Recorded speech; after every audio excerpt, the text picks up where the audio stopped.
Howdy folks, Corky Duke Farminator here. Come with me if you want to farm. This is Farming Simulator 22, Michigan Farms Map, Schafer's Ag Service Part 117. This is an accurate replica of the farm I grew up on, and it's still raining.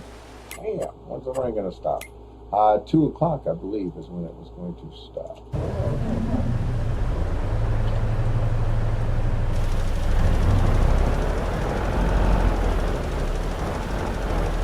Go. I just started, yep. Nobody's on yet, but it's slower than My finger, my head on my finger goes. Wow. My finger. I want my finger. Because there's something my grandpa said to not play with this, so cut your finger, and my finger is bleeding. I'm gonna flash the finger. Been holding all day. Been holding.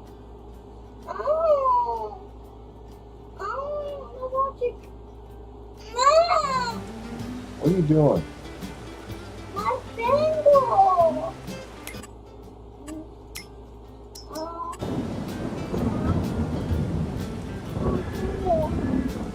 Finger.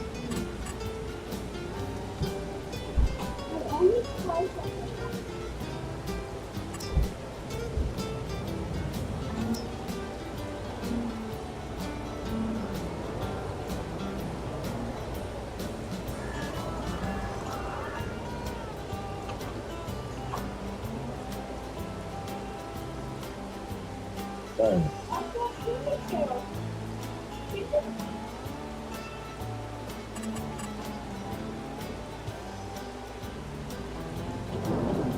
I gotta go. Try and get something.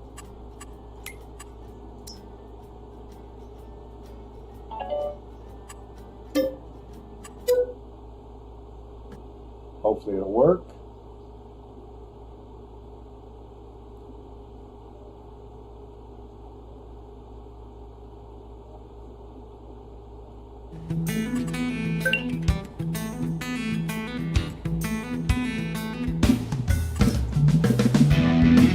It's at the bottom. Right here. Right here.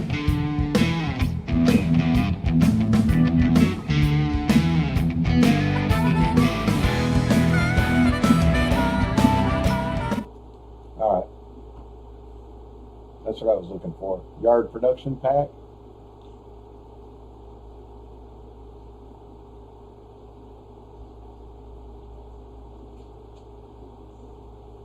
You got to check to make sure it's not going to out of space anything that I've already got. I don't think it will. It might though.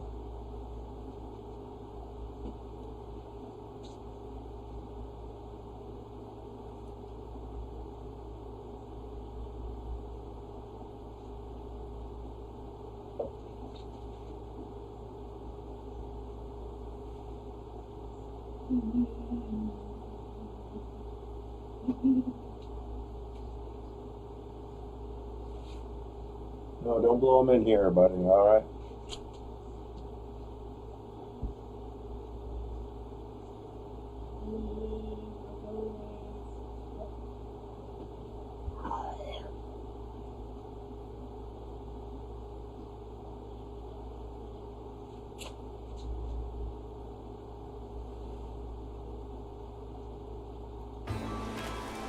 All right, let's try this again. We gotta go. We gotta check to make sure. Hi, Austin. Hey, Austin, how you doing? My finger's Thanks for joining the stream. All right, it looks good.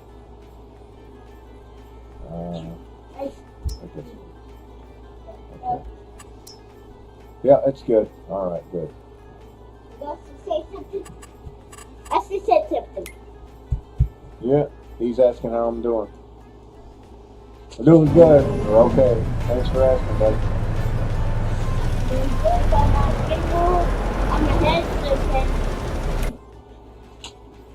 You are a pain. You know that? You are. Don't blow that in here. Can I ask? Yeah.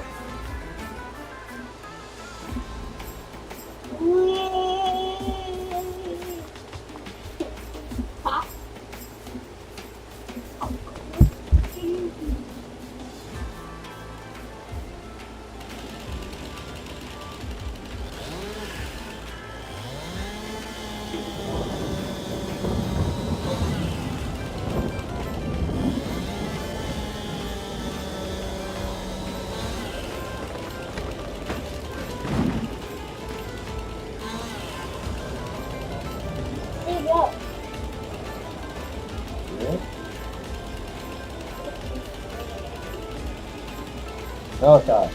Not over here. Don't blow them in here, Melissa. Broken out there? Not in my room. Out on my computer here.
All right.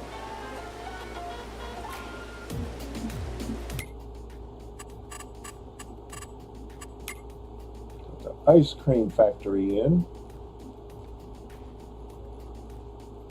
He stepped out of the room for a moment.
Gotta wait on this. Which one's gonna be the best one to get?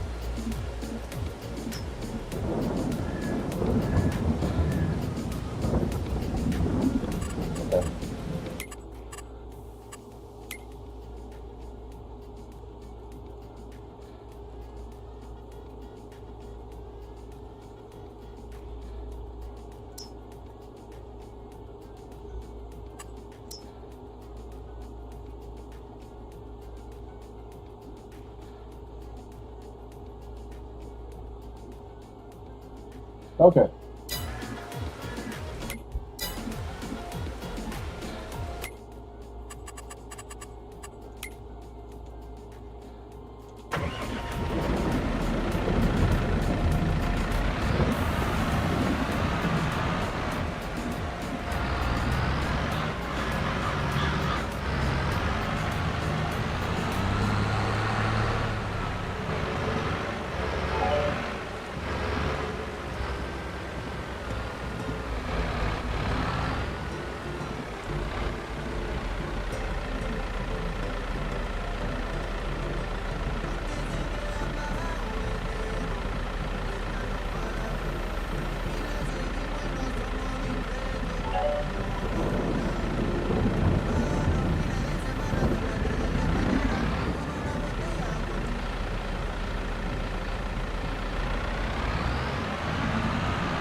All right.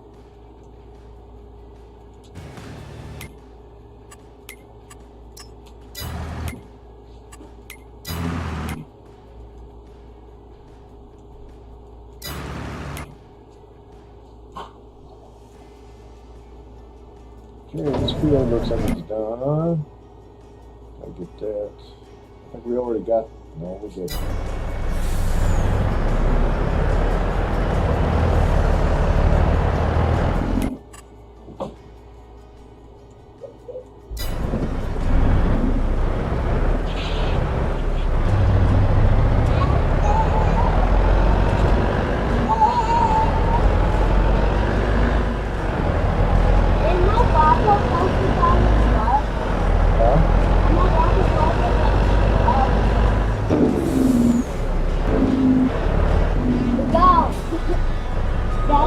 Drove into the ditch, didn't I?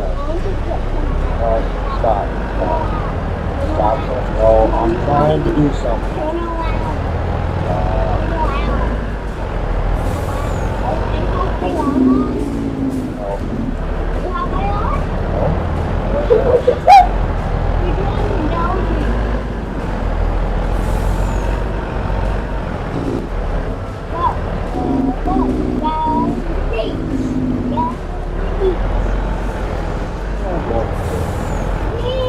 Malachi, stop.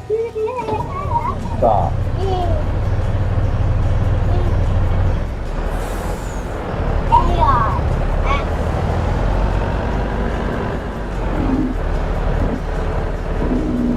What are you doing?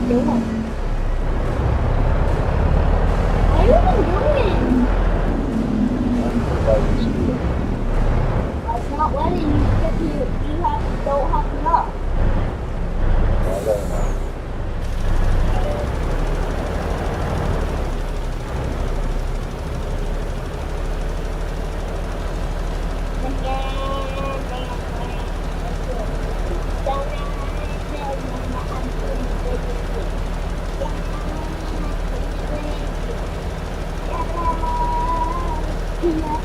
everything. Yeah. Answer Austin's questions. That's how you're doing. Good. It's gonna be normal for you because now you're on the weekend. You don't have school. Yeah. You're gonna like the weekend. Before then, it's just I another don't day. like it. Why not? Because I like my teacher. I do.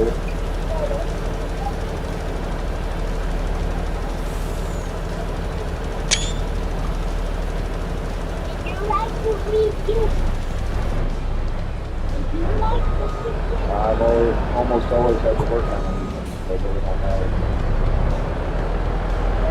Like tonight, I gotta go into work tonight.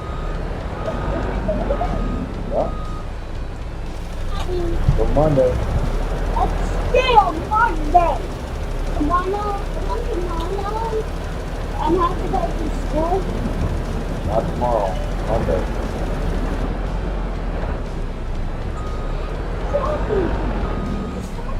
What is that? Can you do something? Feel your hand. I'll just use the cost to try.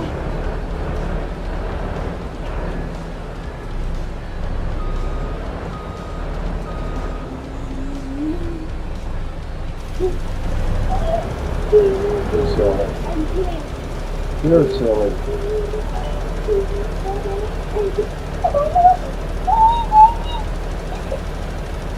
They're climbing down now.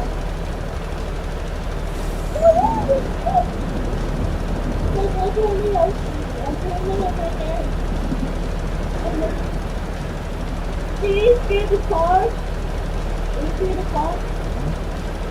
Do you see the car now? You see the car? Yeah. Oh my god, what just happened to my arm? My arm. The car's down now! The car's down now!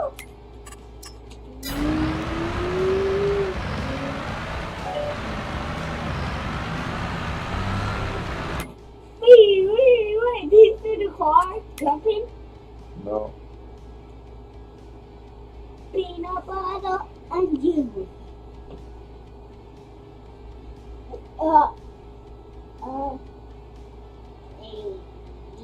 Yeah. He's stuck.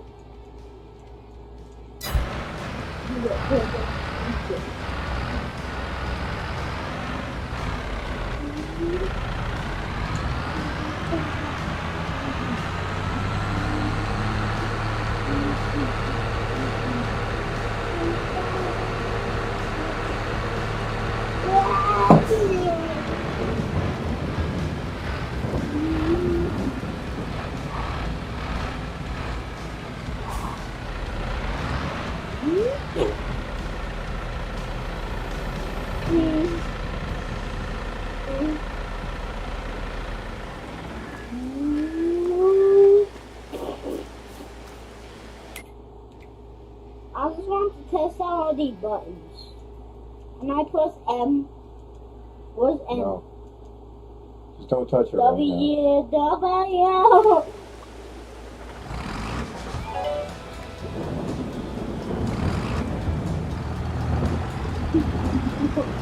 Look. Look.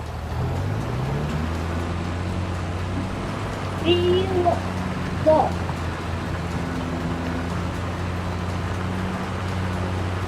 That's like, how is this called? How is this called now? How is this called? Well, but now you're pressing your button. I'll clean it You're up. not playing with the button.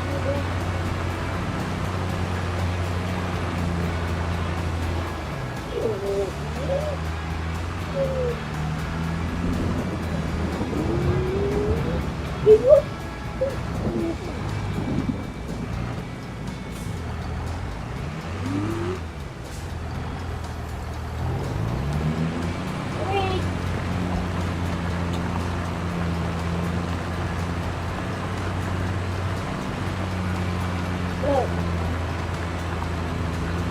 It broke it. Oh my god, I think.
I need to get the watermelon greenhouses if I go with that route. Not sure I want to do that.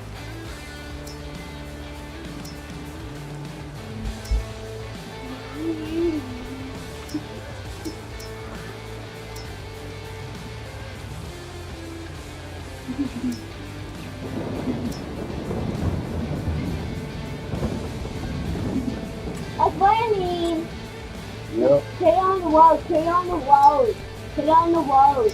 Put it on the road. Put what on the road? Put that house on the road.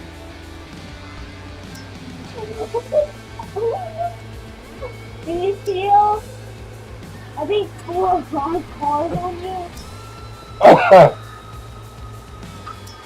Oh.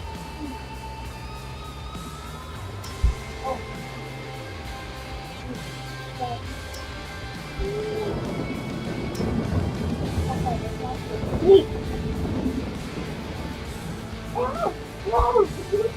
Oh my God, he goes wow. They crossed down there. Give me some quick food. Quick food. What? What is he?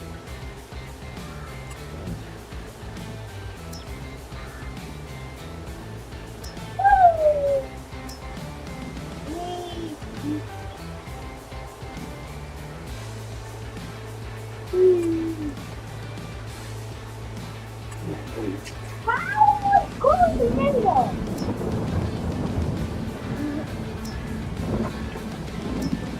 Yeah, team up. Okay.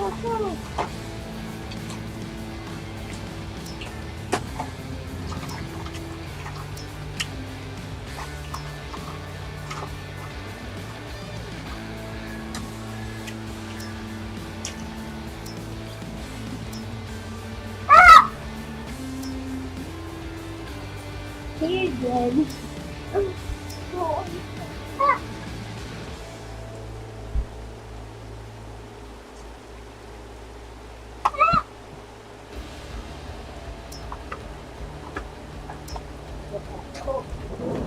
Okay. Doesn't really help me much, but kind of getting an idea of what I want to do.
Okay.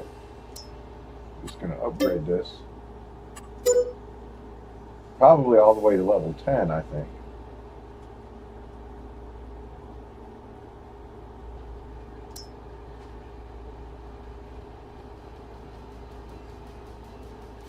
Well, it's already got 740 cycles a month. It's actually pretty good. Maybe I'll just leave it like that and see how quickly it makes. What, mixed salad, tomato sauce, raisins? I don't need raisins. Grape. Ow! No, that you just got hit.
Water punch. What are you doing? We'll put that in the sink. What are you doing? We'll put that in the sink. Take it out of here.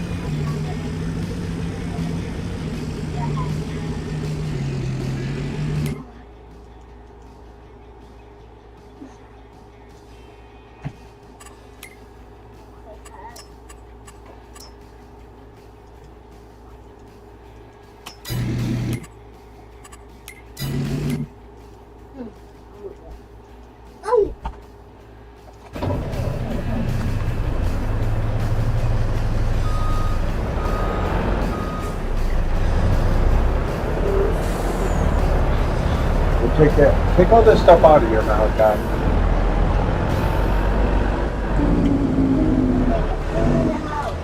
No, it's not. My bedroom is not the biggest room in the house. Not even close. Take it all out of here.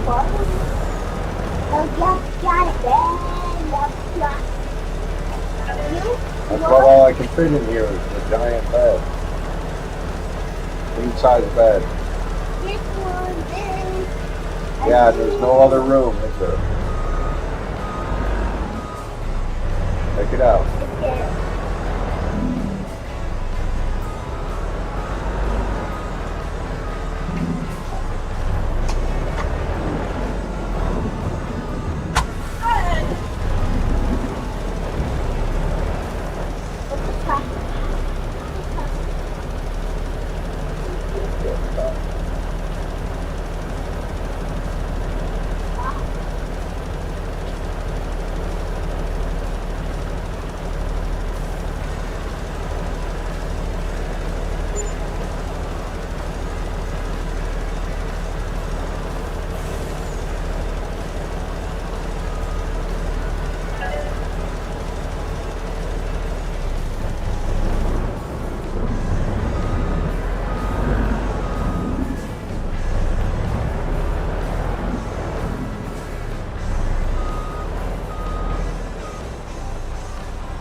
raisins.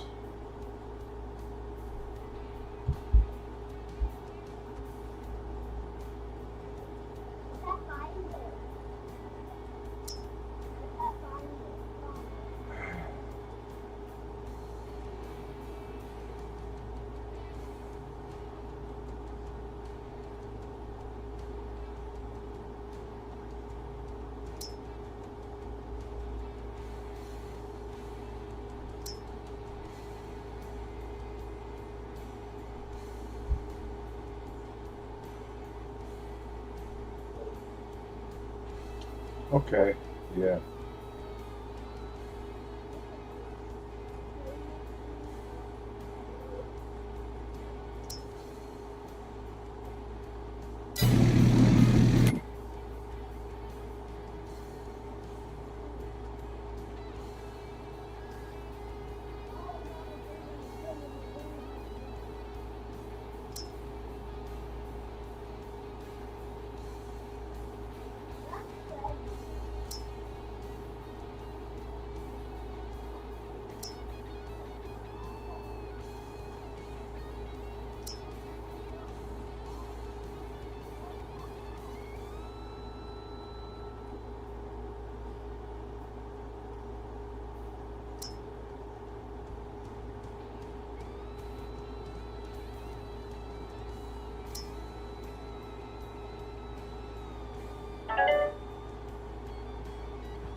All right.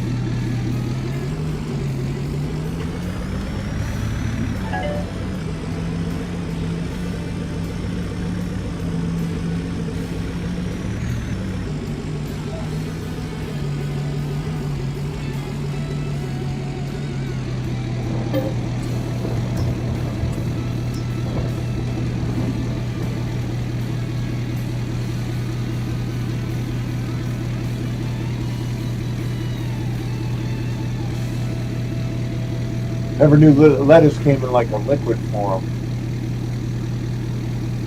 Yeah, I always work this week. I always work every weekend. And I'm working Monday night when I should be off. So they asked me to come in on Monday night, so it's overtime.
over here.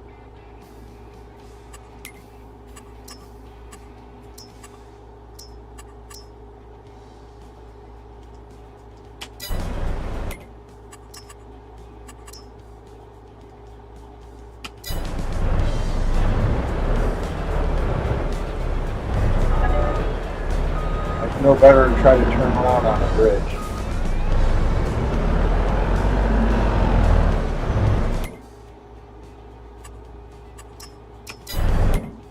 Alright.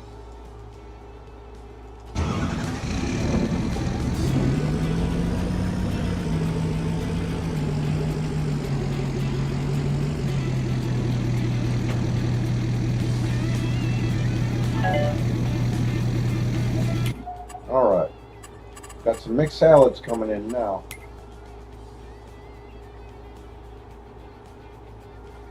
As soon as I find it.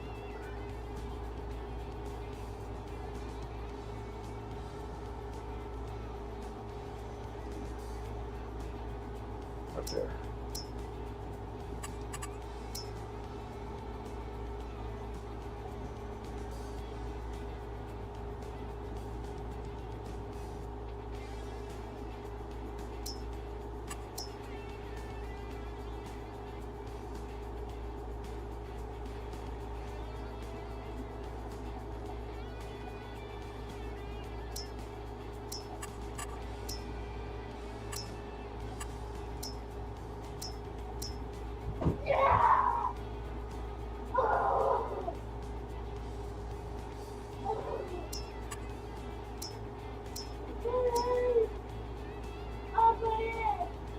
Let's try and fill that up with lettuce.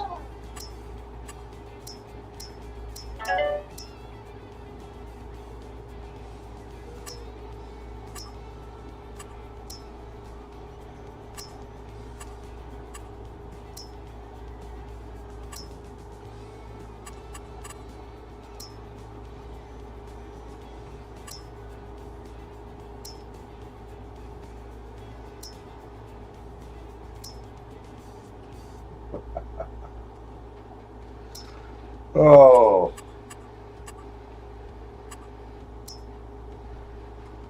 Alright. We'll get it filled up with lettuce.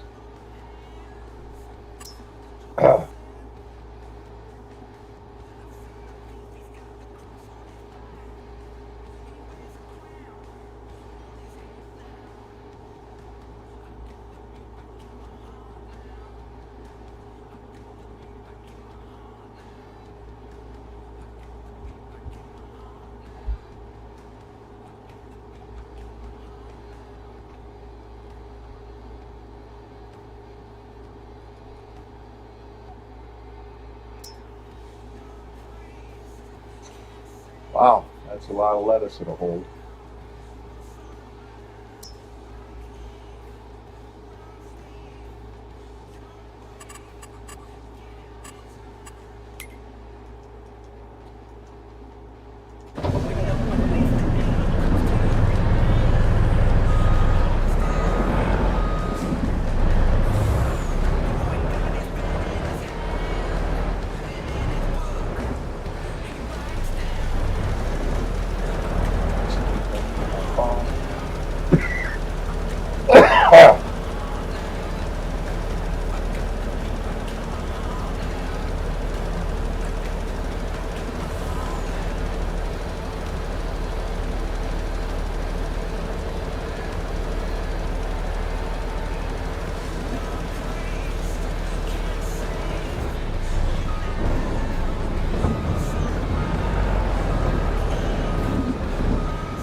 You behind there?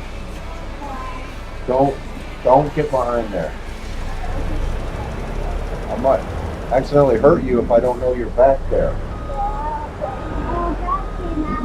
Don't do that. But don't crawl back there when I don't know you're back there.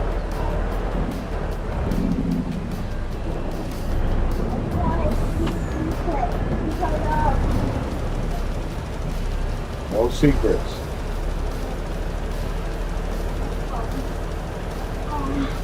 You tell your grandpa and I, or I, what's going on in your life. No secrets. If an adult's telling you to keep something a secret, it's usually bad. If an adult is telling you to keep something a secret, it's usually bad, and let us know. Okay?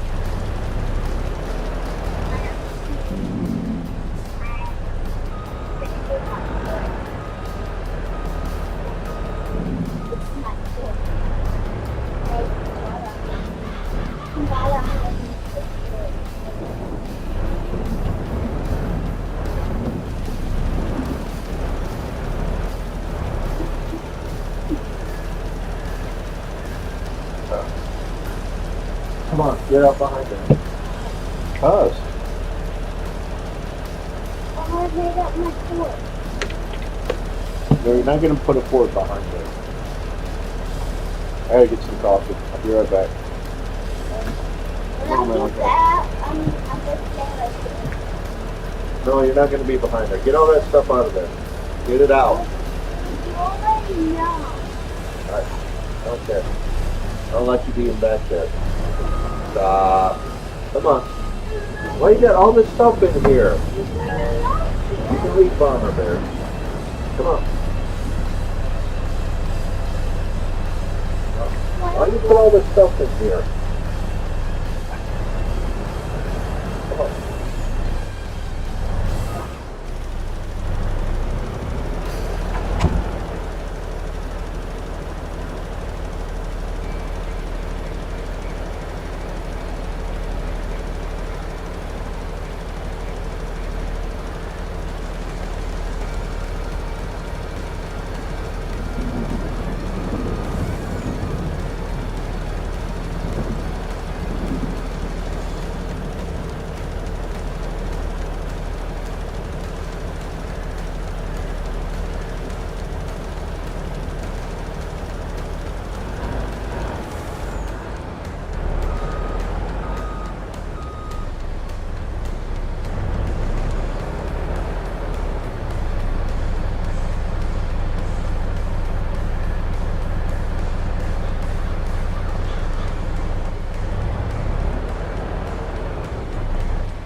Just you.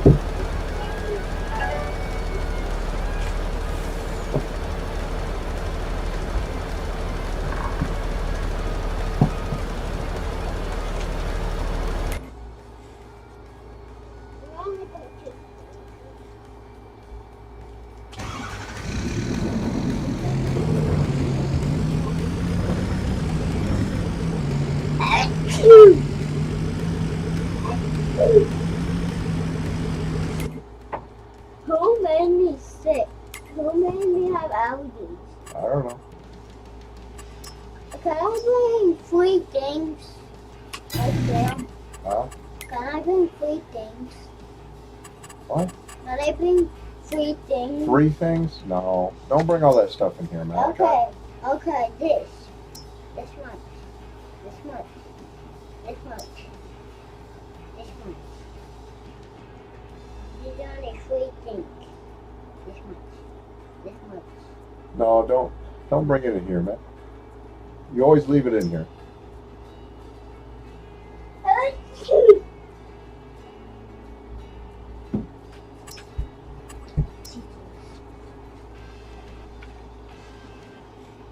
That's fine. Why did you say a couple of 3 things?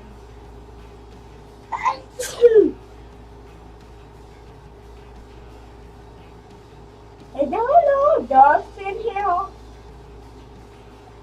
Is there a dust in here? Probably. Yeah, I see dust. That's why I'm sneezing. Oh my god. Oh my god. Oh my god. I'm feeling sick. Really sick. Oh, I'm always sick. I'm always have allergies. There's black mold all over this house. There's And black get some mold. straw. What? In those goat barns, some straw. I have a Steve. Ah, Can I get some cookies? ask your grandpa if he wants you to have sugar right now. Okay, I'm gonna ask my grandpa if he takes care of that.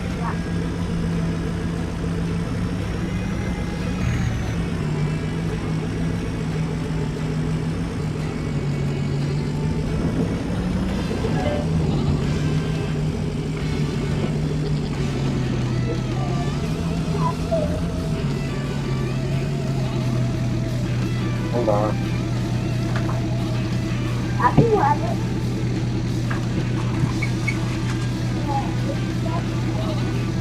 I just eat these My right. brain is the one that I'm looking for. My mom provided them. Mint. Oreo mint. Green cookies. They're Irish cookies, you lad. So you know. What you know about them Irish cookies? Oh my god, that's very different kind of cookie. They're different flavor, same time. Hear them goats? What? What are those goats saying? Yay!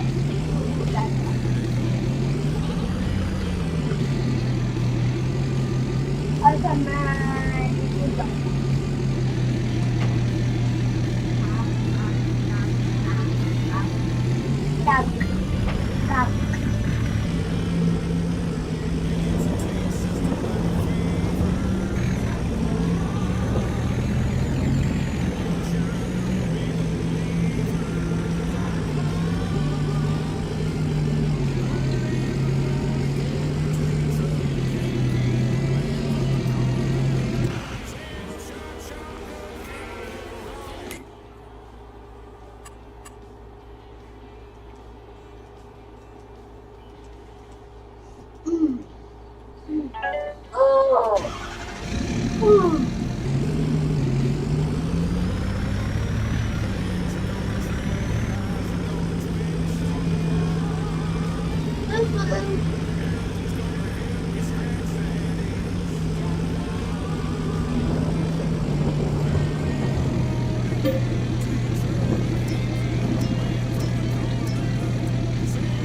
Do you remember when you went to the ambulance? When you went in the ambulance? Yeah, I remember. I remember waking up in the ambulance. Oh, do you remember? You used to don't remember that. Oh no! Oh no, this is not good! Oh no! At least the VA's paying for the ambulance ride, which I was going to make sure they did because they could have given me the G7 2 days when I was at the doctor's 2 days before that happened, and it would have prevented that. I think that's why they went ahead and decided to pay for it. Because they knew they needed to pay for it.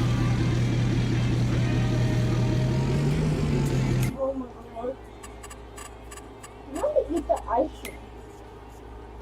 I don't know what the icing tastes like.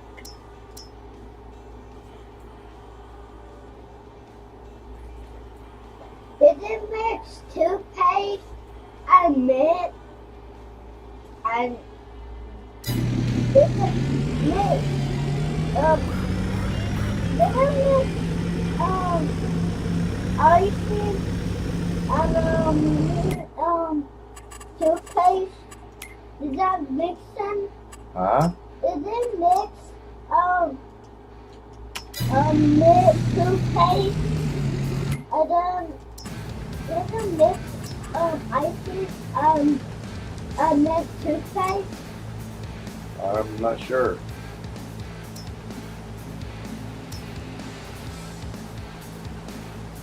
It tastes like mint. The icing tastes like mint.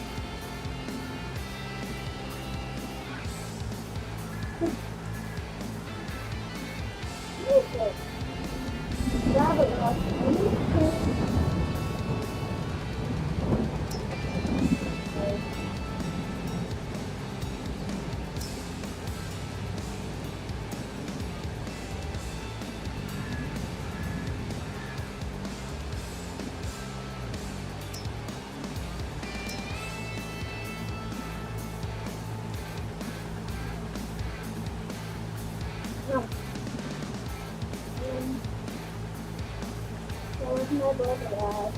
My brother because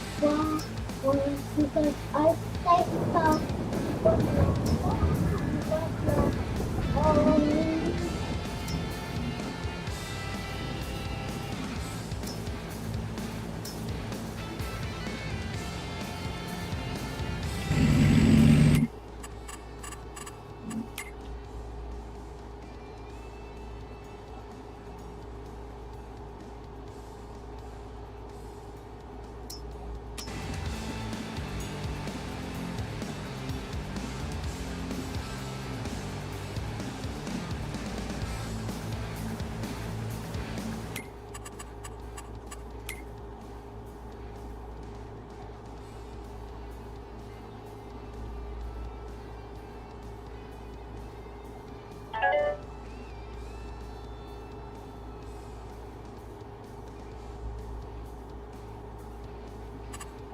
I think that's the only place the lettuce is being distributed to.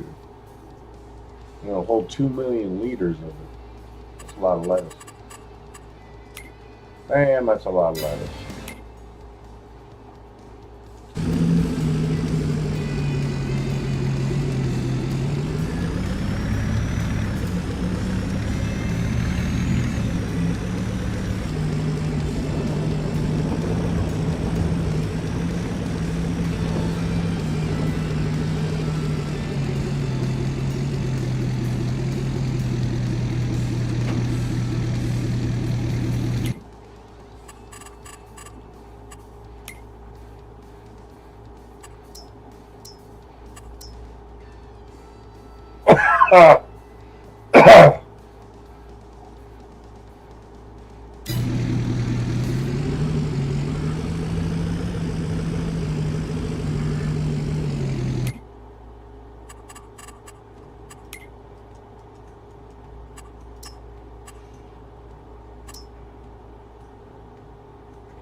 gonna be a while before we get that going.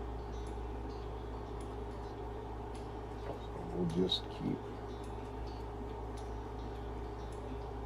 Let's throw some strawberries in it though.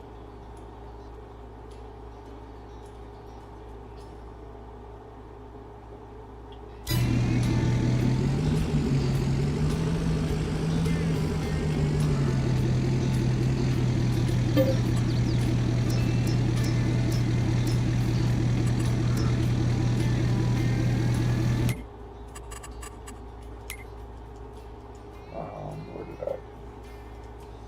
Okay.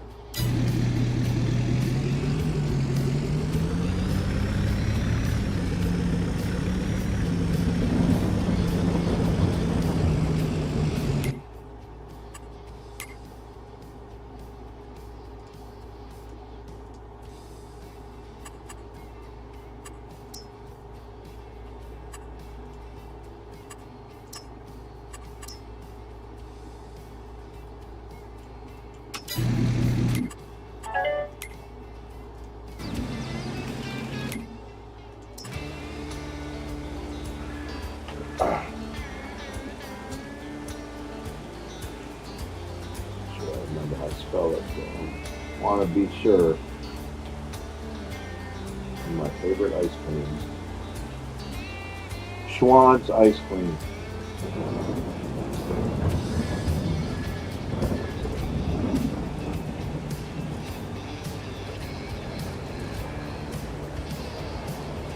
Schwann's ice cream. SCHWAN.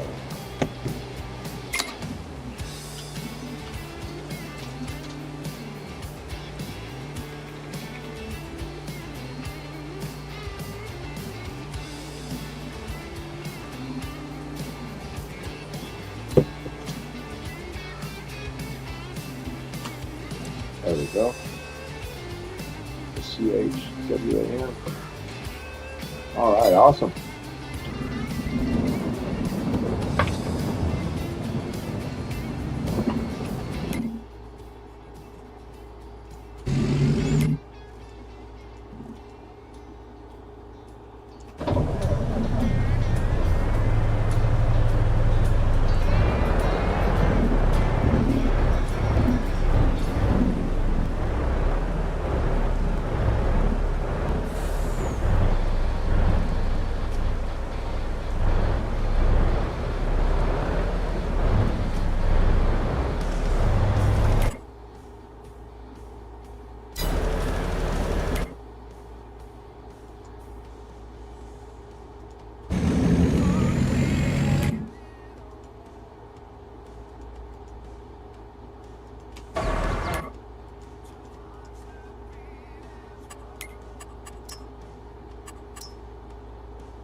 Where am I going? That's not what I want. Okay.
What is it doing?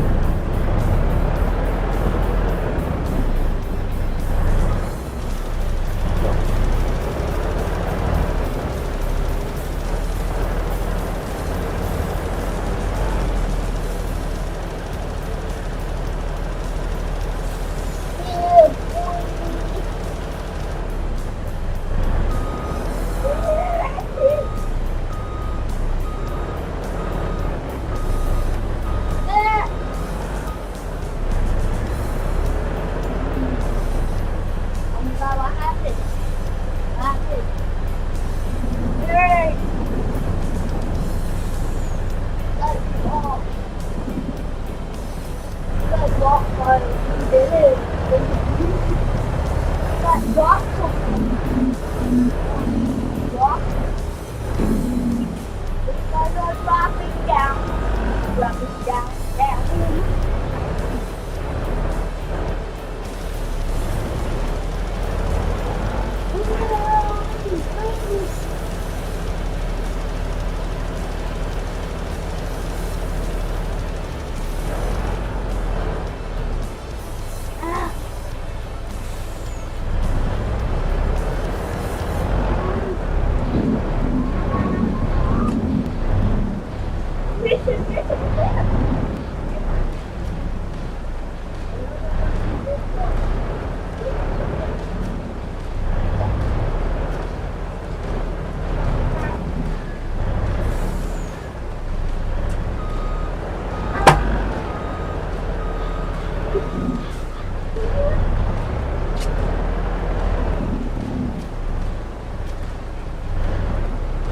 Done?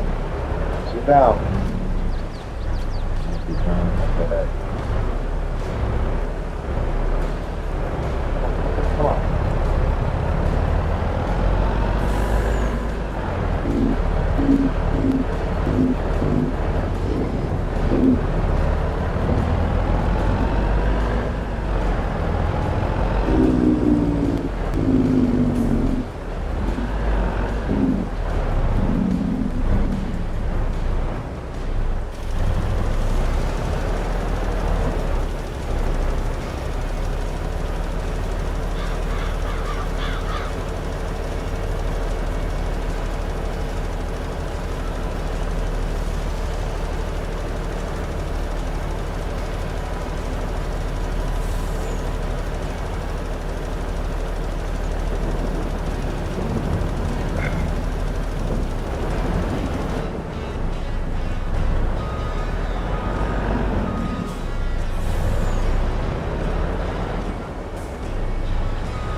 All right.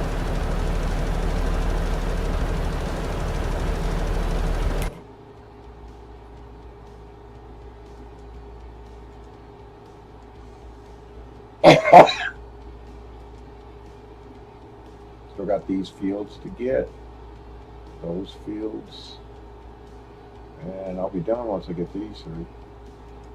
A lot of fields left to do.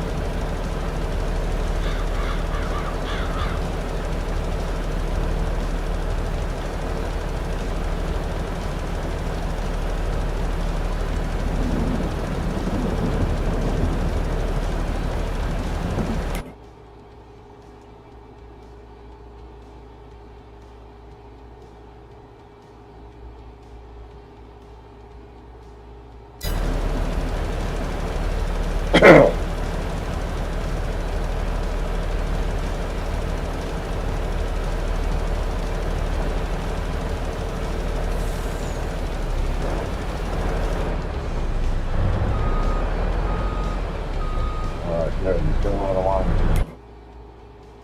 Excellento.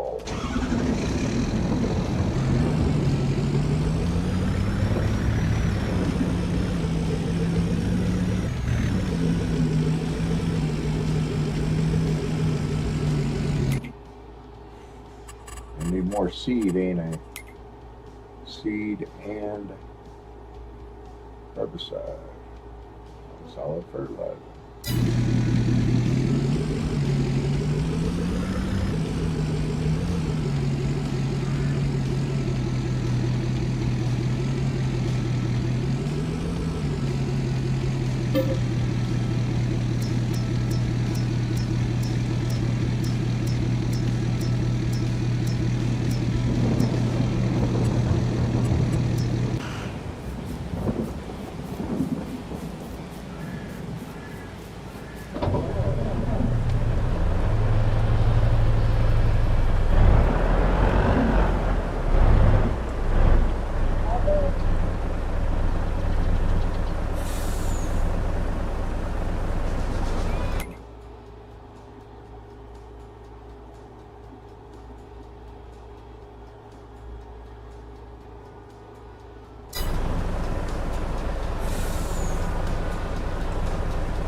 Ah. Ah.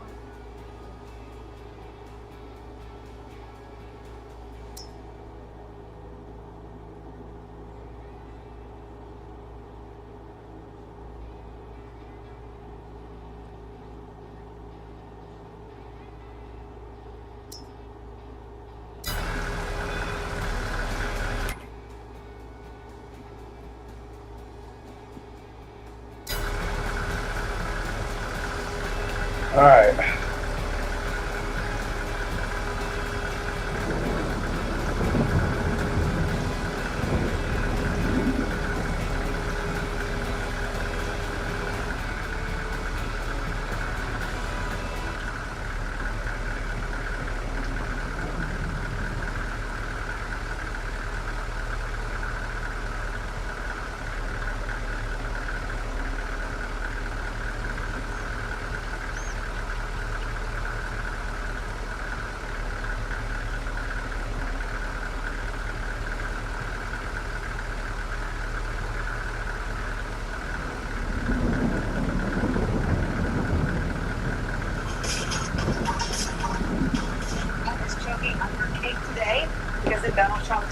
it's cake or brazen grift and corruption for him and his billionaire buddies, and the gallows for the little guy.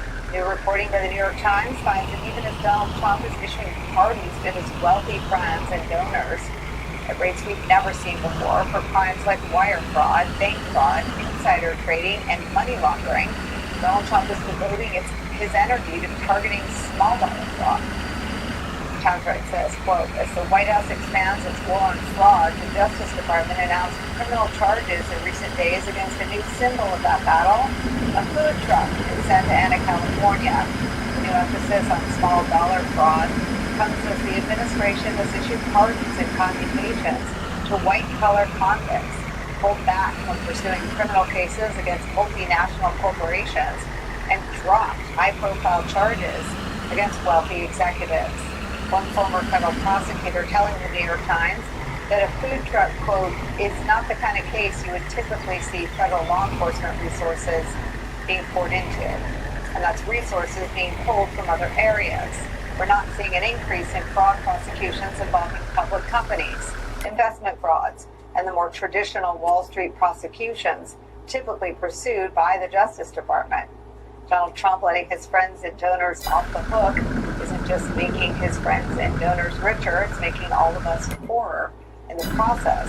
In one analysis by the California Governor's Office earlier this year, they find that, quote, victims and the public won't get back the nearly $2 billion that courts had ordered those criminals to pay as part of their sentences, or were considering ordering when the pardons came in. The Trump administration isn't stopping there. Axios reports this. The Treasury Department this week scrapped a key part of the federal anti-corruption law, the Corporate Transparency Act, that required anonymous shell companies and other firms to disclose their owners. All of this is a part of Donald Trump's effort to transform the American economy. As one writer in The Atlantic puts it, quote, his administration has worked relentlessly to topple America's anti-corruption infrastructure, eliminating task forces dedicated to combating dirty money, killing the enforcement of anti-bribery statutes, and gutting efforts to force the wealthiest Americans to pay their fair share of taxes, among countless other measures. The demolition of the Corporate Transparency Act is just the latest and most dramatic move to cater to the president's deep-pocketed buddies and fellow cronies, but it surely won't be the last. Donald Trump working overtime to transform America into a country by and for the oligarchs is where we begin today with some of our favorite experts and friends. Former Assistant Special Agent in charge of the FBI, National Security and Intelligence Analyst Michael Feinberg's here. Also joining us, Pop News Senior Political Columnist and National Affairs Analyst John Heilman is here. Also joining us, former Department of Justice Pardon Attorney Liz Oyer is here. She's now the host of the podcast, Is This Really Legal? Michael Feinberg, I start with you. It is extraordinary when you take all this reporting together, because you could look at one pardon and it could be a massive example of white-collar crime, of fraud, of defrauding of investors, made-up style. But you take all these things next to each other and it is a clear, it is a deliberate, it is a brazen, it is a deeply politically unpopular, it is a very anti-capitalistic policy to fold into your economy corruption, fraud, and criminality. And I wonder what you make of the long and short-term damage being done.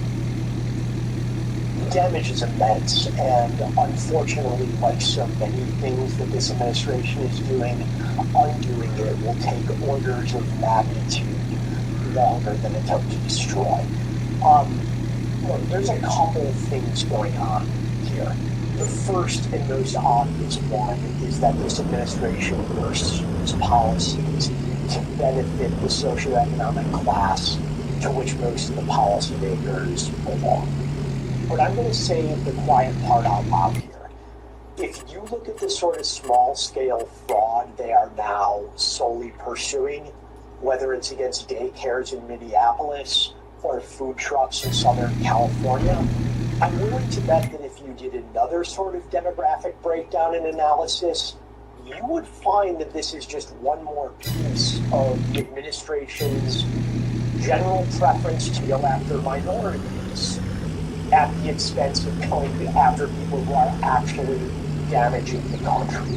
The notion you would go after a daycare or a food truck or something else with a relatively small economic footprint and no tentacles that reach into other criminal organizations, while giving a pass to major corporations that might actually be committing large-scale fraud or enabling embezzlement and money laundering, is insane. And I can't find any legitimate motive for it. Guys, class is in session. Today we're talking about better sex with Blue Chew Gold. It contains 4 powerful ingredients: sildenafil, tadalafil, apomorphine, and oxytocin. Gold is 3 times stronger, 5 times faster, and 8 times longer lasting than standard treatment. Let's break down the ingredients. What can you say about all of the capabilities that are being either purged from the Department of Justice, redirected inside the Department of Justice, and how long it takes to sort of get those wheels grinding again in these kinds of complicated investigations? I mean, Enron becomes such a flashpoint because it's so hard to topple and take on a company like Enron. Just talk about all of the brain drain. Yeah, let's not forget, when Enron was prosecuted, it required the establishment of the specialized task force involving multiple government agencies that spent years sorting through the detritus and dregs of that company in order to make an effective prosecution and get justice, or at least as much justice as could be gotten for its victims.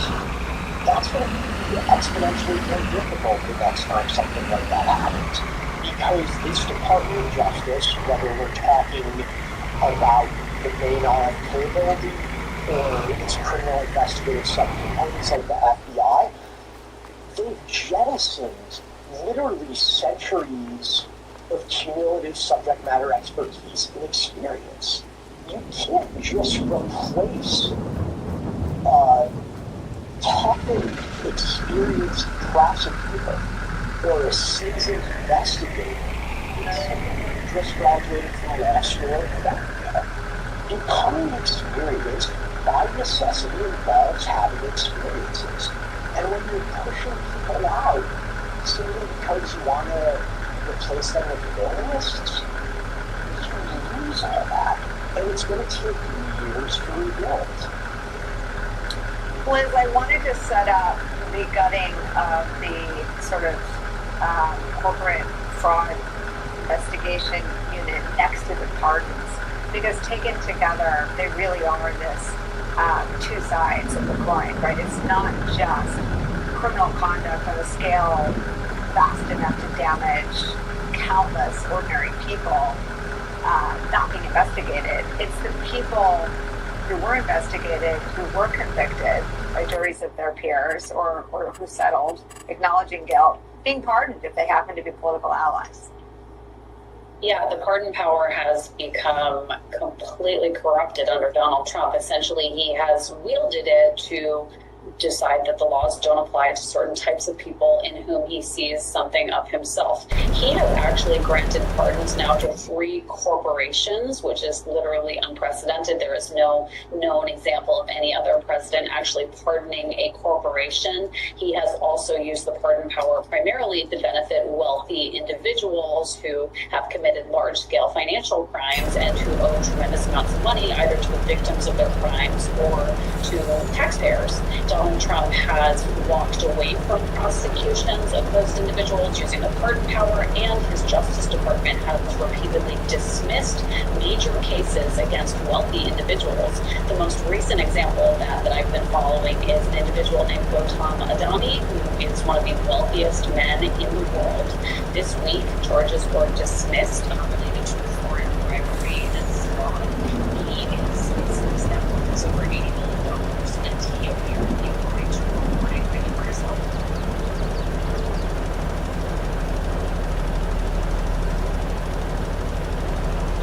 Offered the Justice Department $10 billion, said that he would invest $10 billion in the United States in exchange for these charges being dismissed. The prosecutors said that's not why they ultimately dismissed them, but at the end of the day, the charges were dismissed against this incredibly wealthy individual over the objections of career prosecutors and investigators, and seemingly only because he had the ability to support and assist Donald Trump in his political agenda in some way, which is a total corruption and abuse of the discretion of the Justice Department. Let's weigh in on Michael Faulkner's point about the cases that do seem to be getting department resources and leading to investigations and prosecutions. Are this example of food This is fraud. what happens when you Another elect a example criminal that as JD Vance president. talks about a lot This shit right is, here. daycares Absolutely. in the state of Minnesota. Talk about the Disgusting. things that are being targeted. Yeah, the prosecutorial priorities of this administration are just overtly entrenching disparities that have long existed in the federal criminal justice system. I was a federal public defender for about 10 years, and the majority of my clients were low-income people of color, and those people have always experienced the unfairness of the criminal justice system because of disproportionate targeting with prosecutions and because of having less resources to defend those cases. This administration has essentially doubled down on those disparities, which other administrations have tried to alleviate and ameliorate through prosecutorial policies, but Donald Trump does not care one bit about who he is targeting disproportionately and how his prosecution policies affect communities of color, low-income communities, communities with large immigrant populations. I mean, those are the people that he ultimately does not care about at the end of the day, and he is pursuing political objectives by disproportionately prosecuting people in those communities, while wealthy, white business owners and people who look like Donald Trump are going free for very serious crimes that have very serious consequences for their victims. They called him trash and made him beg at a birthday party for $1 million. He smiled and bought the billion-dollar company their whole family was desperate to work with. He could destroy them all with one phone call. So why is Charlie still... As we mentioned a bit earlier, we are tracking breaking news at the U.S. Supreme Court. President Trump is asking justices to allow him to continue construction on the White House ballroom. MS Now's Fallon Gallagher enters our group chat unexpectedly. Fallon, we weren't expecting this to happen. You may not have been expecting to cover it just now, so walk us through what's going on. Yeah, this is one of the least surprising emergency applications that we've gotten from this president. He, of course, signaled last week after the appeals court upheld the lower court's block on the ballroom that he would appeal to the Supreme Court. He filed this emergency application today. This comes 1 week after the appeals court in a 2-1 ruling upheld the lower court order's block. And that block specifically bars all above-ground ballroom construction, but allows below-ground national security-related construction to continue. Now, what's really interesting here is that once this case got to the appeals process, the Trump administration shifted to making this more about national security. Of course, this came shortly after that shooting that happened at the White House Correspondents' Dinner. They're now citing other things that have happened since, including the real terror plot on the UFC fight at the White House.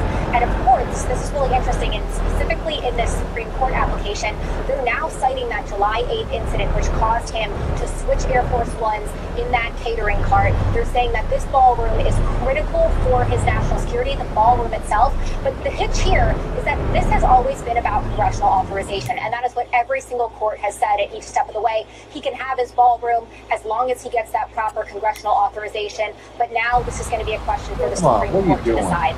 God. And Fallon, what do we know about the potential timeline here for the justices? Yeah, this moves fast. So this is one of those emergency applications. Sometimes they'll rule, they might deny it right away. I would expect this one, they'll set some sort of briefing. They'll request a response from the plaintiffs in this case. That usually takes about a week or so. They'll set a deadline for that.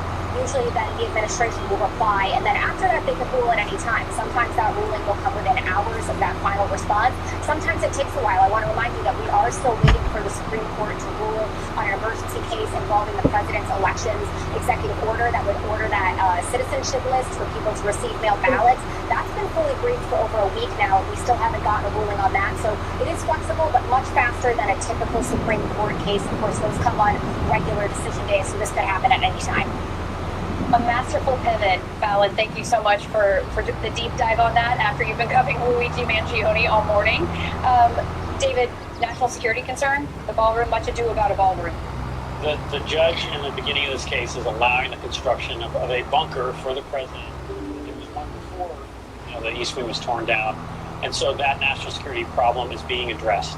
And I just want to say more broadly, what the president is doing here is just pushing back against every other branch of the American government. He sort of lost at the Supreme Court earlier on a variety of issues, and he keeps going back at the court and expecting them to rule in his behavior in his favor. And just lastly, sorry, it's pedantic, but like social studies, if the president wants to build a ballroom, he can go to Congress and they can enact a bill. He had a majority. He had the big, beautiful bill. He chose not to include it. That's the way our, three co-equal branches of government work under American democracy. So I think it's a false argument that this is about national security. This is about the president wanting to build his ballroom without Congress's. Exactly. As Fallon said, this is about congressional authorization. I do want to get to more information that we're learning about the Trump administration's no-bid contracts. The New York Times is reporting that starting last fall, the Department of Homeland Security spent over $460 million in no-bid contracts on 10 airplanes. They're used airplanes. The Times says, quote, that was an enormous price tag, but the department said it had no time to consider other offers. The planes were needed urgently for deportation flights. Since then, the department has barely used this new fleet for deportations or anything else. David, quickly give us your take on this purchase.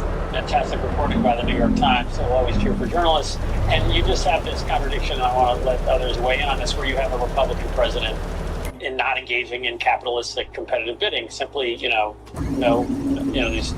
direct bids. The same thing happened with the reflecting pool.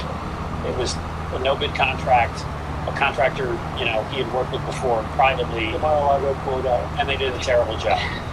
Okay, so Tim, and internal government. By the way, that was who we gave the contract to. Was his pool guy? It's Republicans wasting taxpayer money, and the Democrats have done that in the past, to be fair. And the Democrats didn't run the Pentagon well in terms of drones. I meant to say that earlier, but it's astonishing that a Republican president is engaging in so much of this. Well, and the thing that ties all these things together is Trump uses national security / national emergency to justify acting unilaterally, whether it's imposing tariffs or deporting migrants from U.S. streets or building a ballroom that is a vanity project, whatever it is.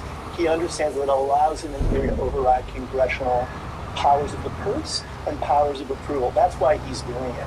And secondly, again, they're very poor stewards of American taxpayer dollars in this administration. Those DHS jets, I'm assuming that contract was entered into during Kristi Noem's tenure.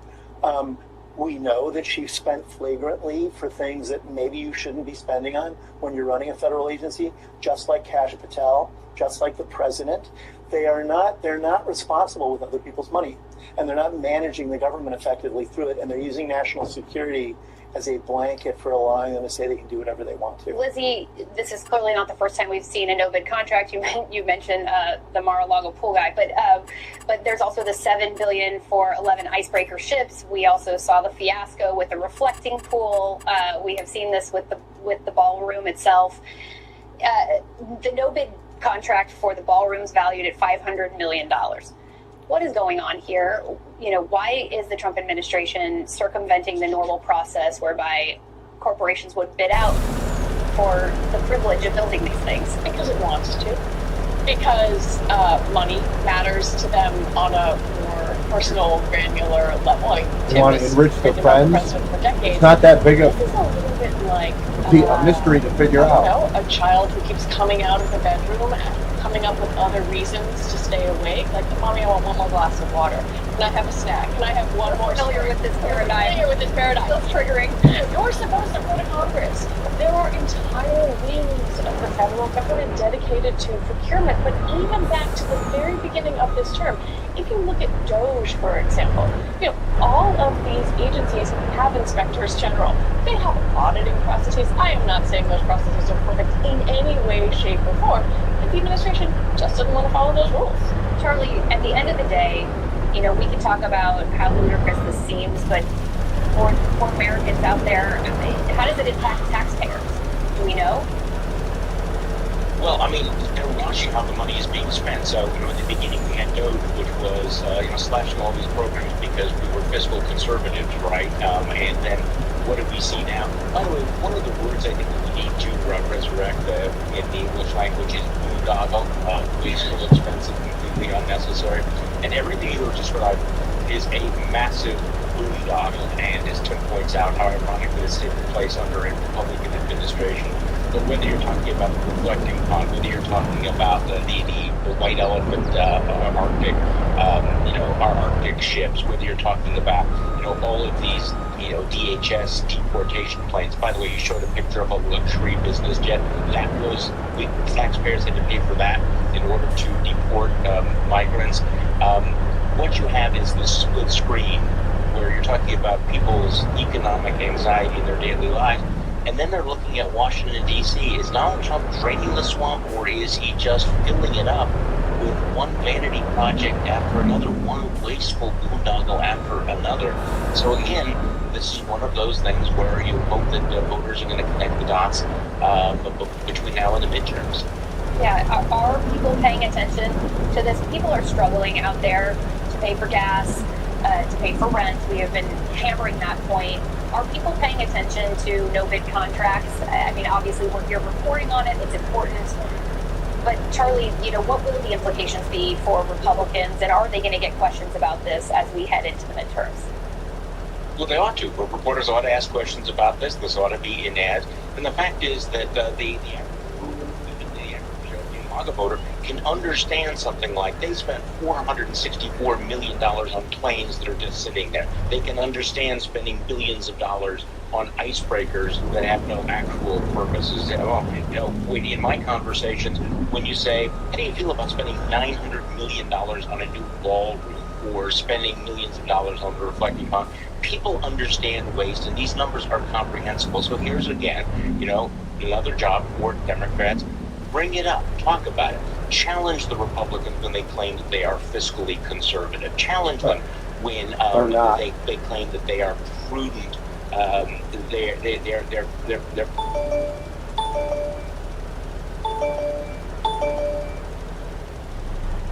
prudent, handlers of public wealth, because these are all alternatives, and they go to this whole question of, is Donald Trump, does he think about people like you? Is he concerned about your problems? Or he is, as Maggie Haberman has reported, he spends 70% of his time thinking about monuments about himself rather than how to improve your life. Hurricane Helene was the single most devastating thing that happened in Congress. We actually got a call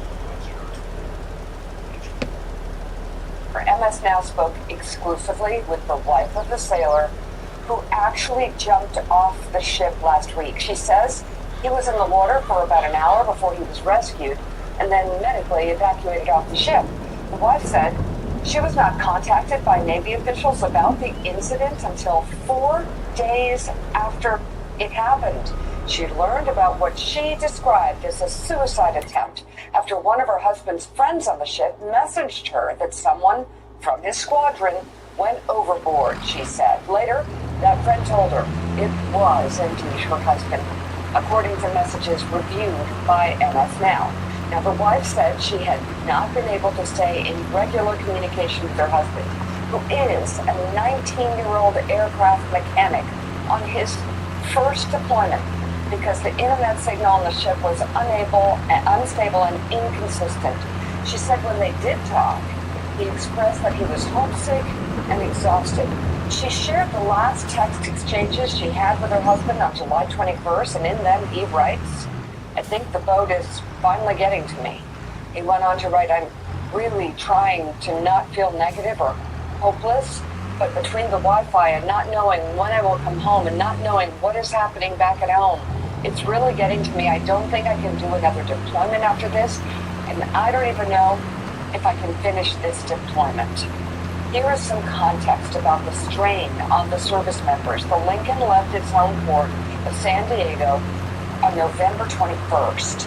The ship has only stopped twice, once in Guam in December and on July 7th. Guam is not a good liberty spot either. Keeping the crew at sea. Never for been more there. than I've just heard stories that it's not the place you continuous want to go on days. liberty. The Wall Street Journal has new reporting. The U.S. military is preparing to replace the U.S. Abraham Lincoln with the USS George Washington, which has been operating in the South China Sea, but officials this paper spoke to did not give any timeline for when that could happen. The promises have been made. The promises have been broken twice now. I mean, think about this, Baker. It's been 9 months. It's been 9 months since the Lincoln pulled out of San Diego. It was supposed to be a routine 7-month cruise. And here they still sit. 5,000 sailors and Marines. Hundreds of days at sea. That's a record broken. That I guarantee you, from my years on the Armed Services Committee, I can tell you, that breaks the morale of American servicemen and women. And in doing that, it dangerously undermines the armed forces of the United States military. 2 times. 2 times Pete exits Pentagon, promised them, you're almost home. And twice, exit's promise was broken. Now again, the thing I learned on the Armed Services Committee is readiness isn't limited to weapon systems. It's sailors and Marines that are forced to sleep under moldy conditions. Marines and sailors forced to drink contaminated water. To continue working with no days off. To be separated from their children, their spouses, their parents, and their loved ones longer than any military leader would ever willingly permit. You've seen it. I mean, Pete Hegseth's cartoonish celebration of war, his advocacy of these endless wars, these constant invasions, his continued failure to plan ahead, whether it's on munitions or whether it's on deployments. It's left the U.S. Navy with too few carriers to send in relief, while the most exhausted ship continues its endless mission in this avoidable. They're obviously not thinking, because this is not going to make a good Navy recruiting poster or Navy recruiting ad. Morale bleeds American readiness. American readiness. I mean, what are they going to change the slogan to? Maybe it's not just a job, it's a prison term. Give me a fucking break. Lincoln's battered and exhausted crew. They continue standing watching. They're doing their job. It's not just a job, it's an adventure. It's not just a job, it's a prison term. Even if the Secretary of Defense that they ultimately answer to, simply not. Let's bring in the co-host of our 8 a.m. hour, staff writer at The Atlantic, Jonathan Lemire, opinion writer at The New York Times, Mara Gay, CEO and co-founder of Axios, Jim Vandehei, and managing editor at The Bulwark, Sam Stein. John Lemire, how long is Donald Trump going to allow this guy to remain Secretary of Defense? You look at the emissions crisis, they lie about it. He yells at people in the press when they tell the truth. He thinks he can scream and yell and lie and bluster. He's kicked out any real reporters from the Pentagon. But he can't run from the truth. This guy doesn't know how to do deployments. He doesn't know how to manage munitions. He doesn't know how to have his military, the greatest military on the face of the earth, fight a war that he begged the president to get into. John, how much longer is the president going to dither and allow this guy to make him look weak and ineffective? What? The Hegseth only has a handful of defenders in the White House. He still has President Trump. And to your question, Joe, we know and have reported in the last couple of weeks Trump's frustration with Hegseth has grown. White House officials continue to insist that Hegseth's job is safe, but we know how it works with this president. Got vertigo. Yeah, you got vertigo. Bad headlines add up. You got vertigo. The military's preparedness and the state of that aircraft carrier, one has to wonder how much longer Trump's patience will last. And we should know the munitions crisis.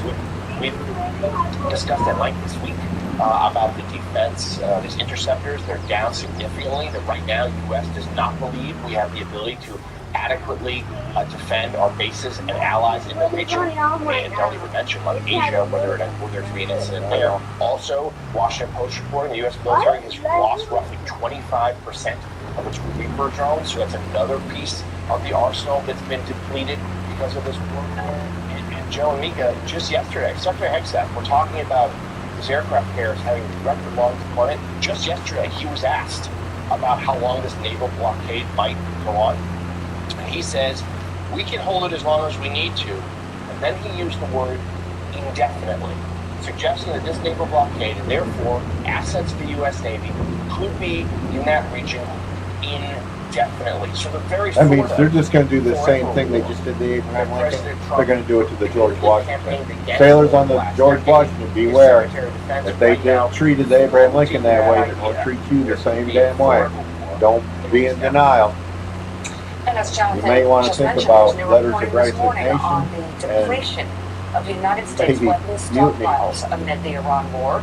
The Washington Post got cites no right three to treat you officials like familiar that. with the matter who say You're the a U.S. sailor, military you're not a slave. has lost roughly 25% of its Reaper drones, the aircraft which are used to conduct surveillance and targeted Don't strikes. be too afraid Have seen to heavy use around the refuse Strait of orders. Hormuz, but are It's seen starting as to sound easy like the targets illegal for order. Iran's military and its regional proxies. The Reaper can cost between $30 and $50 million.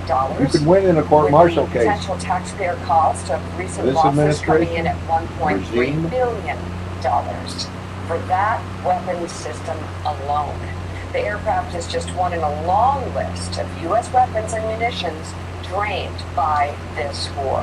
Meanwhile, the Trump administration continues to emphasize economic pressure on Iran. Here's what Treasury Secretary Scott Bessent told Newsmax last night. Where's that? Put it back. Why are you playing with soap? It's kind of hard. I'm not playing with them. I'm just gonna Complete your clips at Noble Night News. Tonight. Watch this space for more announcements coming next week, because we are going to apply measures like have never been seen in the history of economic isolation on a country. It will be a combination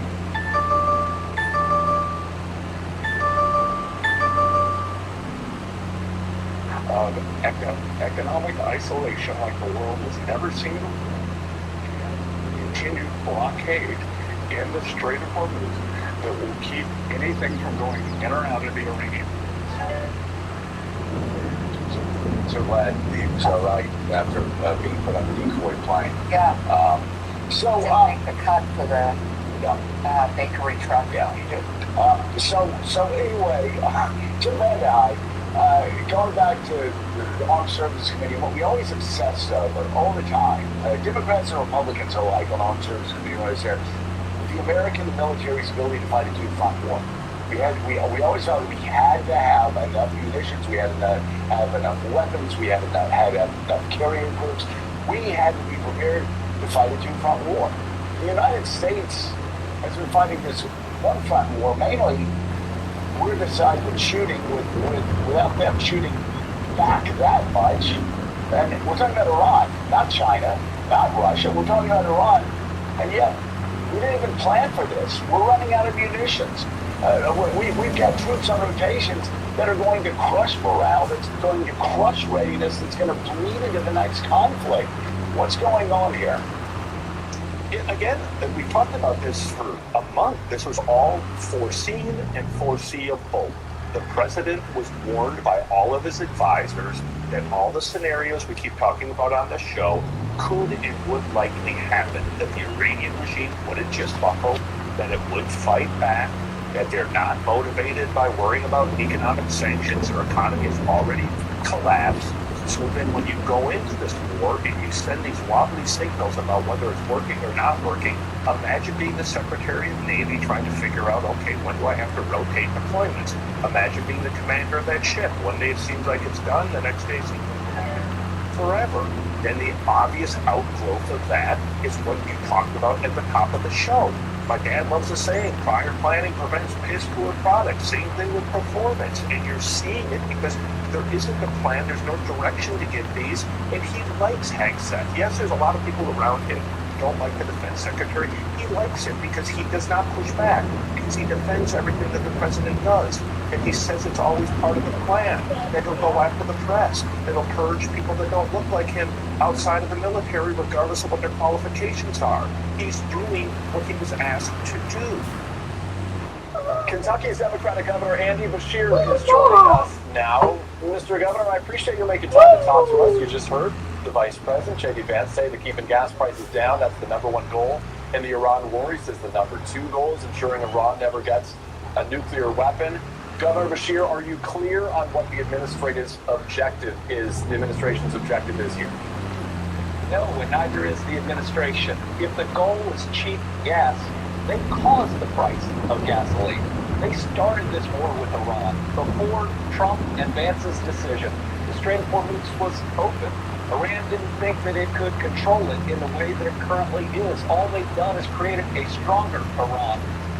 Skyrocketed the price, not just of gasoline, but of diesel, so every farmer in America is also feeling it. And the American people, just with the cost of everything being so high, need to know the price of gas you see every day is 100% the president's fault. And sir, among those who should be pushing for answers on Iran, of course, your senior senator, Kentucky senior senator, Mitch McConnell. It was last Thursday, now 8 days ago, that he was released from rehab. Have you received any new information on his condition or how soon he will be back to work on behalf of the people of Kentucky?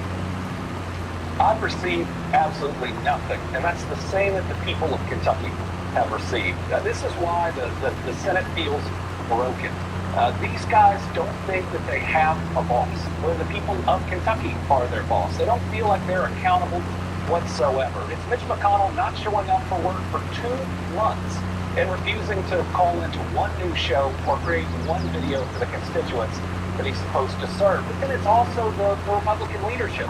John Newman saying it's not his job to determine if Mitch McConnell even has the capacity to continue, that that's somehow just between the people of Kentucky and him. The people in Kentucky were stupid for voting for Republicans. Anybody is stupid right now for voting for Republicans. Period. End story. Stop voting for these assholes. Stop it. We can fix a lot of problems if we stop voting for these pieces of shit.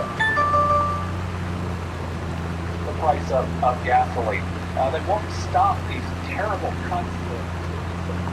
And have actually supported the president in a big, ugly bill that's shuttering rural hospitals. Show up for his job, and I really wish Congress would. You said there's only so much that you can do here, but have you done everything in your power to sort of move the ball forward on this, to try to force this situation?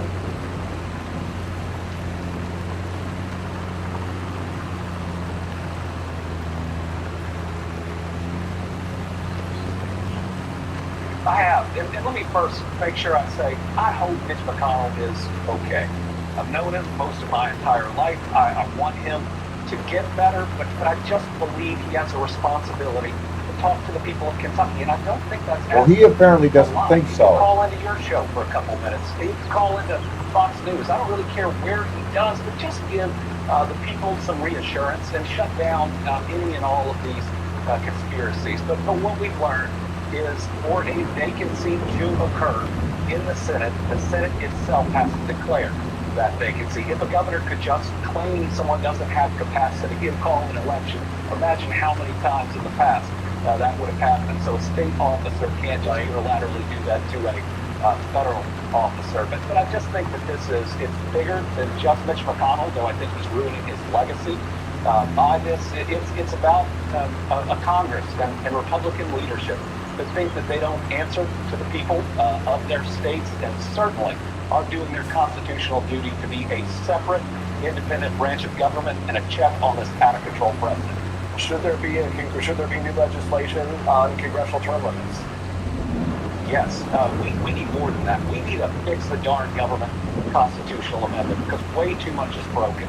The first part should be to outlaw this partisan gerrymandering we are seeing all over the country and enshrine part of the Voting Rights Act right there in the Constitution, so no rogue Supreme Court can ever do what this one has done. Do you support, sir, what Democrats in states like California have done in response?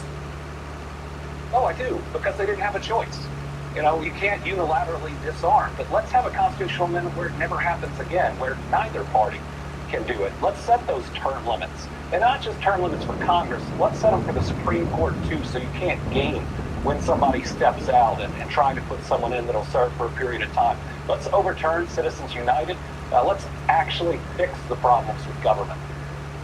Governor, let me ask you, you're chair of the Democratic Governors Association right now. We're 3 months to the midterms, even less than that, as you know well. Obviously, there is broad disapproval of the way Donald Trump has handled his time in office this second term. But Democrats, according to recent polling, the number has their approval as a party at roughly 41% right now.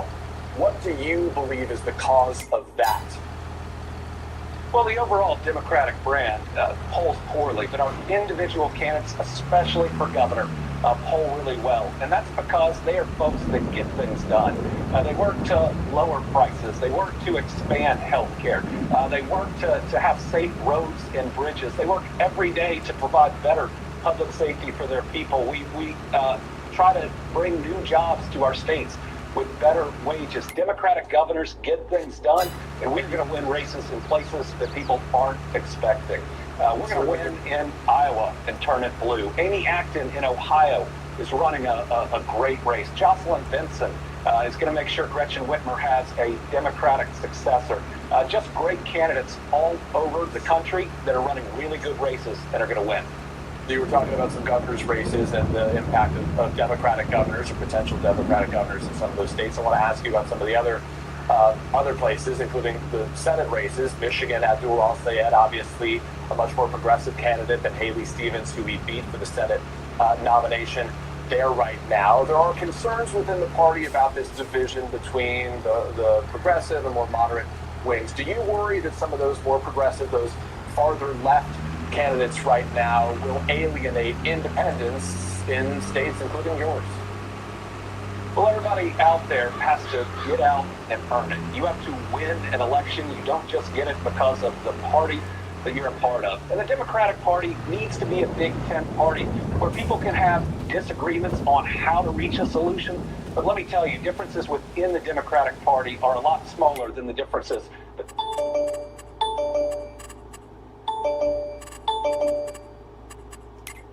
between the Democratic Party and this current Trump-run Republican Party. Whether you are a progressive or a moderate, I really hate those labels. You believe that every child should have enough to eat. You believe that every child should get a good education. You want people to be able to see a doctor when they're sick. Compare that to the Republicans, whose big, ugly bill has torn food assistance away from 11,000 Kentucky kids. 11,000 kids in my state are going hungry that weren't before this Republican Party.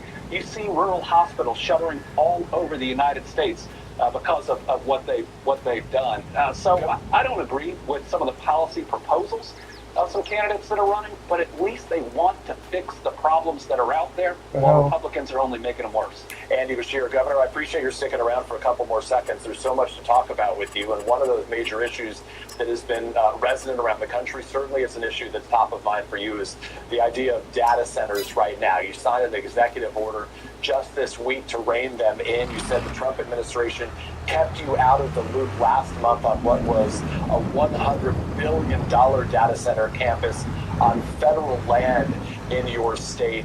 How will a data center like that impact Kentuckians? Well, I still haven't received a briefing on that project, though I believe one is being scheduled in the coming weeks. And so my comments were, I don't know. And let me just say, if you're going to do a $100 million project in a state, you probably ought to go see the governor. The governor runs the cabinets that do all the environmental permitting. You can't operate without an air and a water permit. They run all the cabinets that do the inspections of the buildings before you can actually open. So if you're going to invest $100 billion to build something, you probably ought to go talk to the person in charge of that state. But when it comes to data centers generally, feeling lonely and missing real connection? Here, you can be yourself and meet new people. Not sure how to start a conversation? It's easy to connect here. Don't miss your chance to find someone. Try a little bit. generally, I believe that these are intensely local decisions. Now, there are some communities that could believe the benefits outweigh the detriments, but what I wanted to make sure is that Kentuckians are protected when they are trying to make that decision. So I signed an email that said we are not going to approve any data center that raises electricity prices by one penny. They are not welcome. They have to pay for all of their own electricity. Two, they've got to pay their fair share of taxes. Because you're not creating a huge number of jobs, but you could double the budget of some school systems. And so that's something the local community might want to consider, but only if they're not trying to negotiate their way out of paying their fair share. Number three, you can't impact the environment detrimentally. They need to fix those issues. But finally, go into the local community and actually establish a relationship. These investments are huge. They're enormous, but some of these companies are treating them like they're warehouses. This is going to be an important town wherever you are, an important county. Treat them like it. But if I can, one final question before I let you go here. I know I don't expect you, as it relates to 2028, to make a formal announcement here about whether you do plan. Is it fair to those who are keeping a close eye on the Kentucky Democratic Governor Andy Beshear that we will know by the start of 2027 whether you are in or out? I don't have any timeline, but I'll say this. I will not leave a broken country to my kids or anyone else's. I don't know exactly what that looks like, but I will tell you, I thought after my 2023 re-election, I was done. But I cannot leave a country so divided. I cannot leave a country where the president is attacking public education. I can't leave a country where the president has unlawful tariffs that are attacks on the American people, and I worry that our kids are starting to think that this president's actions are normal. So I'm going to be in this fight one way or another, making sure that we can provide the same type of stable United States of America that is the leader of the free world and not the bully on the playground to our kids and grandkids. Governor Andy Beshear, the Democratic governor of the great state of Kentucky. Governor, I started my career in Lexington, Kentucky. There, 27 News First. I got plenty of old friends still in your community, so please say hi to everybody there. I hope next time we can have this conversation in person. I appreciate your time. I'll do it, and congratulations on the show. I'm grateful for you and for your time today. Thanks so much.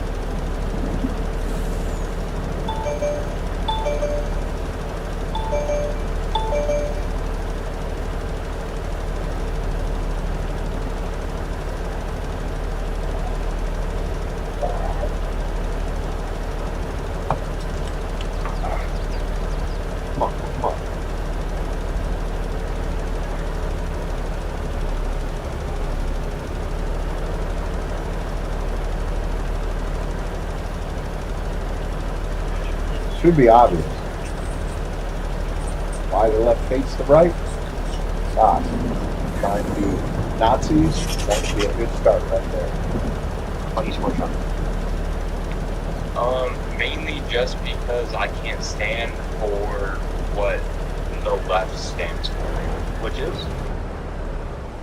I don't know, I can't agree with the abortion, I can't agree with, mainly, I don't know if you've seen the WNBA stuff going on, the trans stuff going on. You tell me.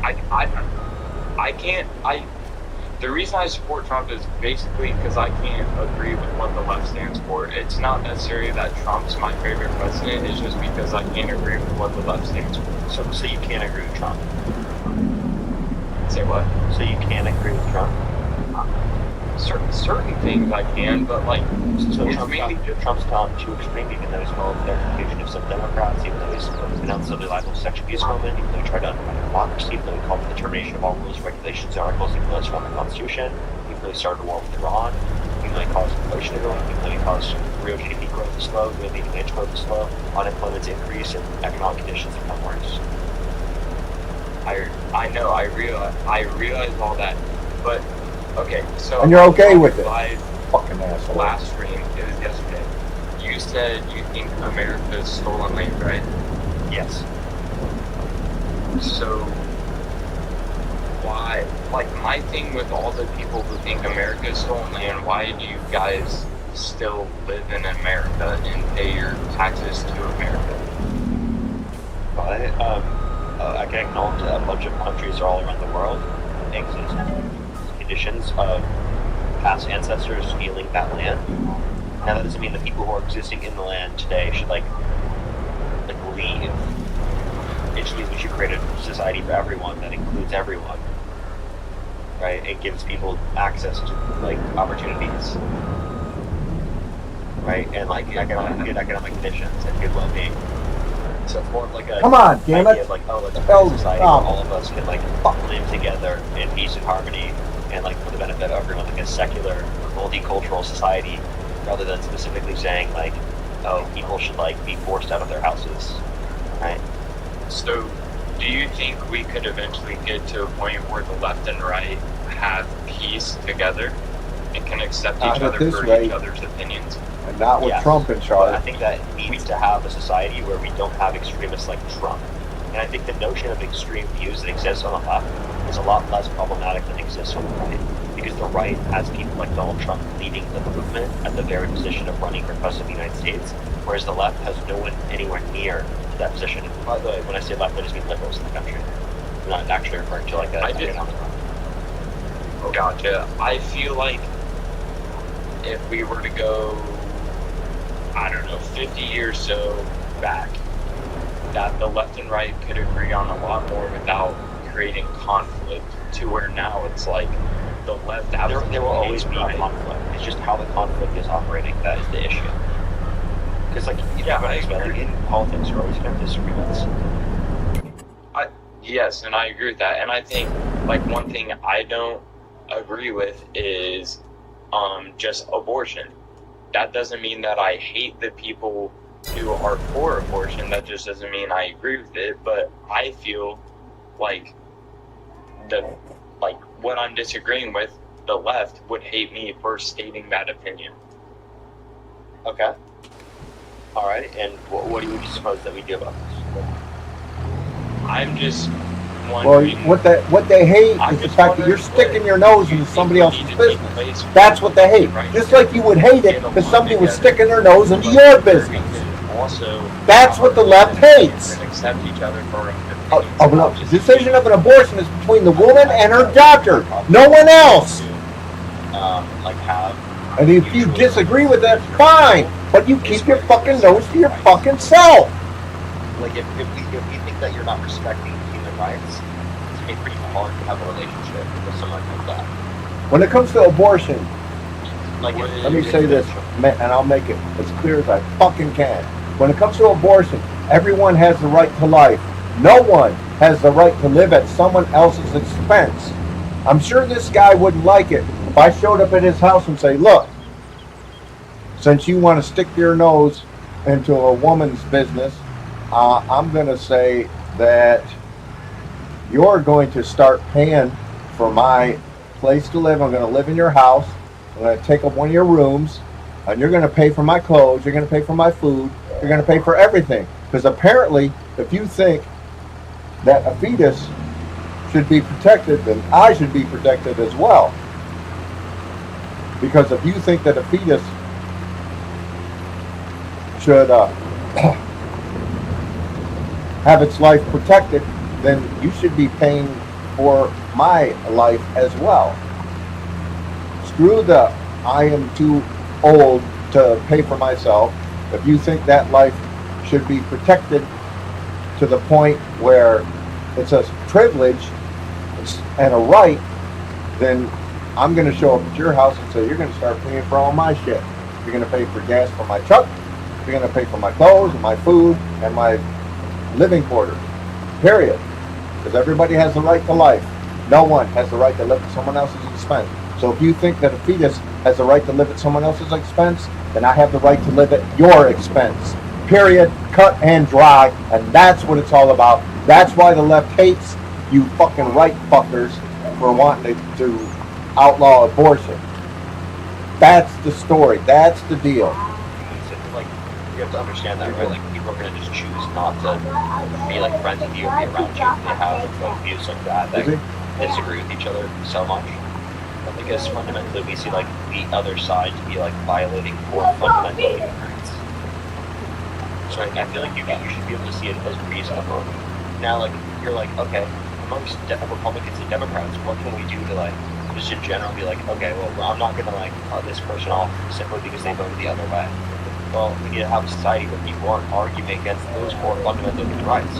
Where what we're disagreeing upon is like how much infrastructure policy we want, what type of infrastructure we're looking for, what type of energy we want to produce, things like that, rather than like, oh, this person doesn't deserve basic human decency or rights, or it's okay for these people to be like threatened to have been executed, even though they're just. You think that fetus has the right to live at that woman's expense, and I have the right to live at your expense. Period. End of story. We're gonna have that type of response to each other. It's like, oh yeah. It's no longer a discussion. Specifically, it's a fact. This type of infrastructure as opposed to this other type of infrastructure. Or what's the tax?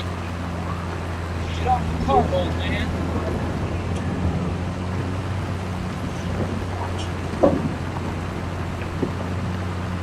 So sick of men thinking they have the right to rule over women's uterus. Absolutely disgusting. Because I'll make this other point here to just further my point, okay?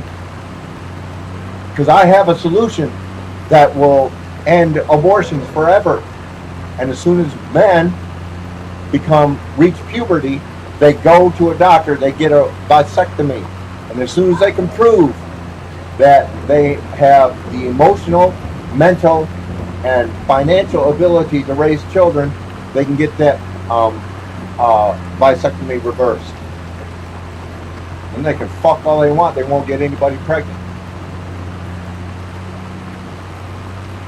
And if you say, well, the government doesn't have the right to control my body, bam, why does the government have the right to control a woman's body then? You fucking hypocrite.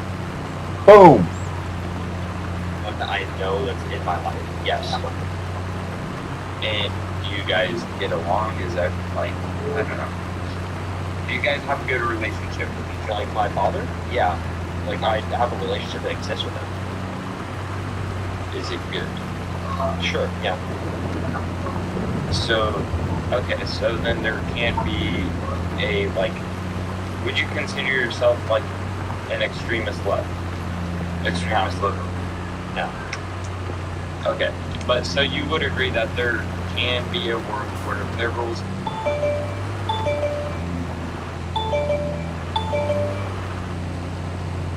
and Republicans get along? Yeah. Okay.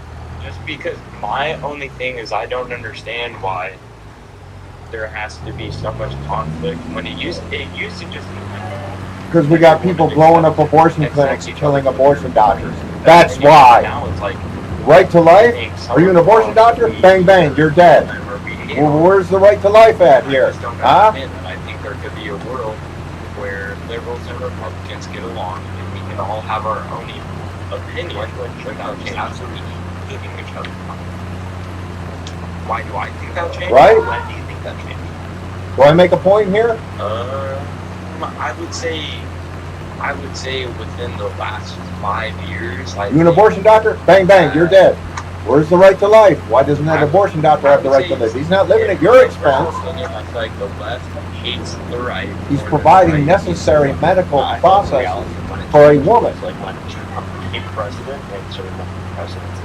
Medical services, I should think say. Trump has caused this division in our politics. Necessary medical I don't services. think it's specific to all in our politics. I think that Trump has caused this problem that people are facing. Now, is the problem solely dependent on Trump? No. But when people make this claim that, oh, American politics used to not be like this, what they're talking about is pre-Trump. I just don't understand why when Biden was in office, there was no assassination attempts on Biden. There were any representatives that more against Obama, he gets shot and Charlie Kirk gets shot. Sir, you know that there were multiple attempts against Obama actually by then. Why weren't they so public like the ones like Trump? Because Trump was trying to politicize it in order to be able to get votes. Yep, exactly. And Butler, Pennsylvania was fake. Yeah, Trump is trying to politicize it to get votes. Yep. So you think he made his assassination Yes. Yes. public so that he would get Please tell me we're in the Secret Service manual.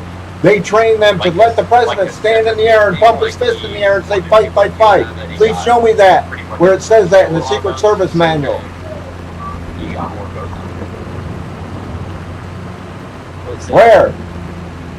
Like, do you think when Trump got assassinated, he made it really public so people would have to know the assassination attempt against Trump, not that he got assassinated. Yeah, yes. Yeah, he used that as a photo. Yeah, like, he literally went up into the air like this, instead of, like, trying to stay safe and, like, not get shot. Imagine if there were a second shooter. Because they knew there wasn't a second shooter. That's why. Okay. People like this piss me off so fucking much. That is there anything They got their head in the sand. They don't want to admit the truth. That you would support under Trump's amendment? They know the truth, they just don't want to admit it. What about second? Maybe like the AIG big thing, or like very small aspects of the big beautiful bill, like the Trump accounts, the no tax on tips, no tax on overtime deduction. But the overall big beautiful bill sucks ass, and there's no other policies I can really point to that are good at all. All of them suck. But there is so there is one you would agree with. Yeah, maybe one. Yeah. Okay, because the point I was wanting to make is that the left is allowed to agree with the right on some things without absolutely hating them, and the right can agree with some of the things the left agrees with absolutely hating them. Like, well, the reason why we hate you guys more than you hate us is because we don't hold absurd views like you guys in the same type of way. What views are like you support that try to undermine democracy, that Mark Riders meet police officers called the Patriots, who brag about walking into changing rooms and making women while they're changing without their consent, where 2 18-year-olds came out, so there were 4 girls and 17 years old in these changing rooms. Donald Trump would barge in, who said he would date a 10-year-old girl in 10 years, who is incredibly racist. It was what? Who's incredibly racist. How is Trump racist? Oh my God. Yeah, Shut the fuck up. Shut the fuck up. Wanting Kenya to undermine him running for president of the United States and being president of the United States, even though there's a birth certificate of him born in the United States. He also called the execution of the Central Park Plaza because they were exonerated based on any evidence in the 70s. He didn't run. My sugar's still low, I think. Raging, that's why. Good. Of non-white individuals to stand for a person of color so that they wouldn't judge them. They simply. As soon as you allow me they said that he's a quit my job and let somebody else take care of me, I'll go for every anti-abortion view you got. Yes, we actually exist. I got to find somebody who's willing to provide everything I need in my life. Fuel for my truck. Loyalty, money for me to do whatever the fuck I want. And the best part, like I said, everyone has the right to life. No one has the right to live at someone else's expense, including fetuses. I've seen plenty of clips Not and videos babies, where fetuses. Trump has completely supported black people. Yeah, so like, do you realize that like... He had a standing ovation for that officer with, I think, cancer. And I'm sorry, do you think holding a standing ovation for someone who's black one time means you're not racist? No, but I find it racist that none of the left people, none of the Democrats stood up and gave him a round of applause for... Because they knew what Trump was up to. I would have to go look back and say, I'm pretty sure what you're referencing is like a specific case where they tried to use someone in order to be able to like create like a narrative from it and distract away from like the broader things within the Trump policies that have literally prevented funding for cancer research. I'm referring to, gosh, I would have to look it up, but you understand that like the Trump administration cut funding for cancer research, right? I understand that. So like when and you're all right with to engage in things that are going to distract the American public away from that, then obviously your Democrats are going to run with it. Now, do I think that the Democrats' response there was like smart? Actually, kind of not. No, like actually, like it does play into this narrative where like Republicans are going to have this thought and view like you do regardless.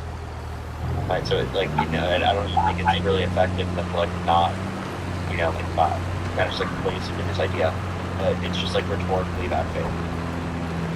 I feel like I'm pretty open-minded, but I'm just, the things I observe, it seems like the left just hates the right in every regard. It's like, doesn't matter if their opinion's right or wrong, no matter what, they'll just hate it because we're Republican.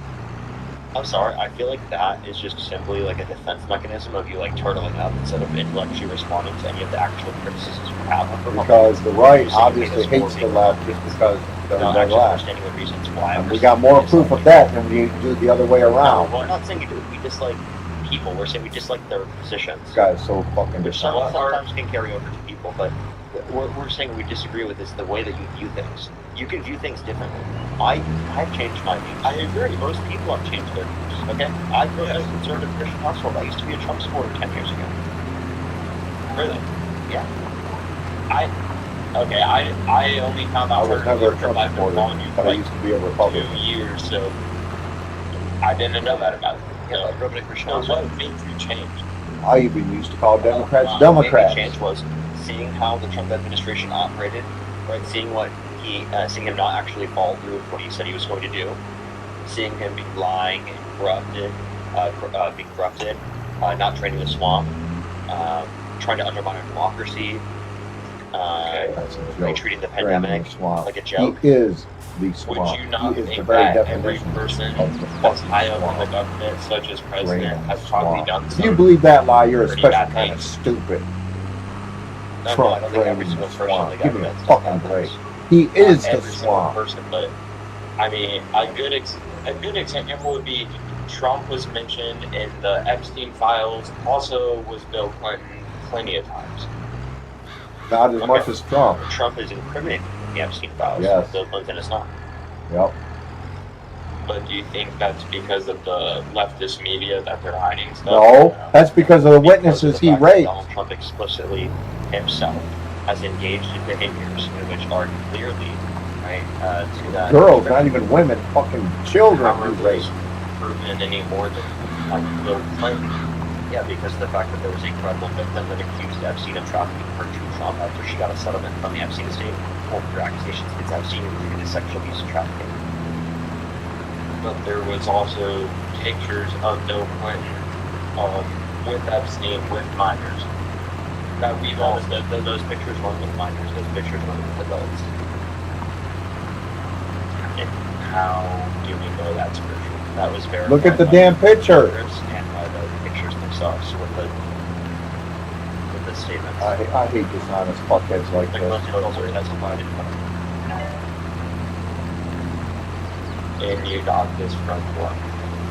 from the testifying, from the files and the documents themselves and what they say underneath the pictures and description of them.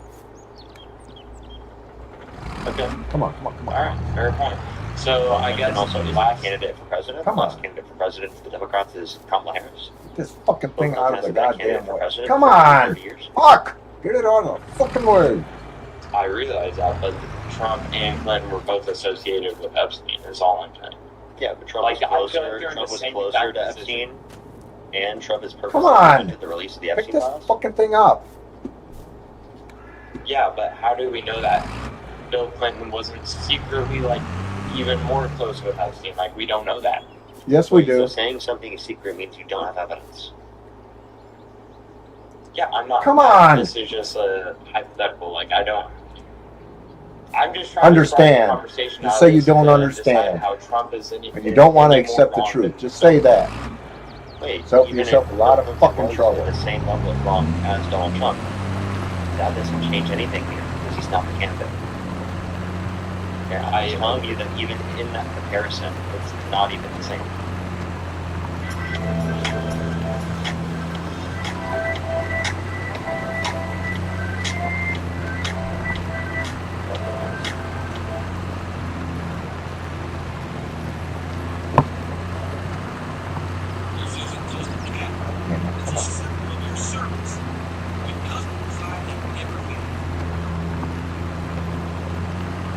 I agree with that. And before we keep talking, I will say I'm not 100% on board with Trump. But you voted for him. Back a guy who just That makes you 100% on board with Trump when you vote for them. I'm not that guy. So why? Because you're totally dismissing anything bad he says and said he's got my vote. Nothing he does dissuades you from his vote Trump supporter. when you vote for him. Still supporting him this late. Because supporting him is better than supporting Kamala Harris. Fuck you, you piece of shit. Because I cannot stand for abortion and all. Like, was it? Here we are. Trump also has. I'm going to show up at this asshole's house and say, look, I just quit my job, so you got to support me. Give me a fucking room in your house. Yes, but I asshole. think that if Kamala got Start paying for my gas and my food and my clothes and my video game. And I think that the game I want to buy right now, but it's too expensive. This guy's going to pay for it. Because he doesn't seem to understand that everyone has the right to life and no one has the right to live at someone else's expense, including especially fetuses. Because I just saw something got passed where, like, literally when the baby is born, you're still allowed to abort it now. I think it was by the governor. Jesus Genuinely stupid. Secondly, you have to understand that Trump's policies allow for that in the same way that Democrats' policies would prevent it. Right? You have to understand that after birth abortion. Okay, I need this asshole to go to a hospital, wait for a baby to be born, kill it, and then see what fucking happens to his ass. Please demonstrate that after birth abortions are real, asshole. God, I hate people like this. You're just uneducated. Massively uneducated. Ignorantly stupid.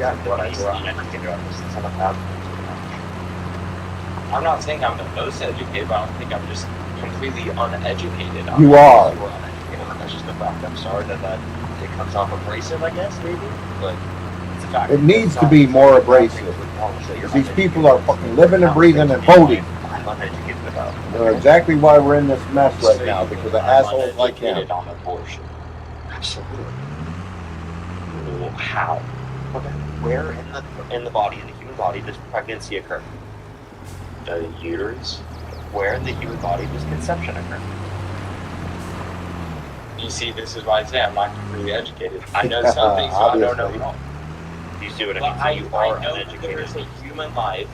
I know when there's a human life, all because the baby is still in the uterus, it doesn't mean that Ask them when it's considered by the state to be a person after it's born. So when I say that you're uneducated about this, it's not about thinking of knowledge. Right? It's just, yeah, I'm completely blown up when I'm not completely uneducated and I would like to learn more. That's why I'm different from the far right people who are just stick to what they know. Like I will admit when I'm somewhat uneducated on something. Somewhat. Okay. So you're gonna admit it? Yeah, I'm admitting that I won't know every single fact about conception and pregnancy and all that. I'm willing to admit that, yes. Okay. But what I'm saying is I know when there is a actual human life, and I think it's completely wrong for us to just be like, yeah, that life doesn't matter, we're going to get rid of it all because it was an accidental pregnancy or something like that. I think that's completely wrong. I think if you were willing to have I'd love to have a shot at this asshole. and you know the risks that come with that, and if you have a baby, you can act like it's some surprise. You can't just go abort it. You have to own up for what you did and then have the baby. What about the women that get raped, asshole? Huh? You voted for Trump. You know what he could do. What about the women that get raped? Given that he's done everything the opposite of what he said he would do. Get pregnant because of that rape. Release on the MC file, you know he's legally obligated to do so. Are you responsible for that? I'm not responsible for that, but I'm completely willing to admit. Vote for Trump. You make yourself responsible for it. You voted for it or not? I did. So then aren't you responsible for that? You chose to vote for him. I think if my one vote did not affect the election, all my seat do categorically together.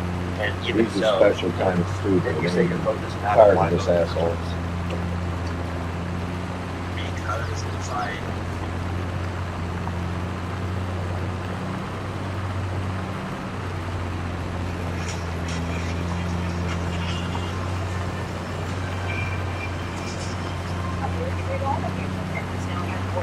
York Times Square. Welcome everyone to Alex Foot Report.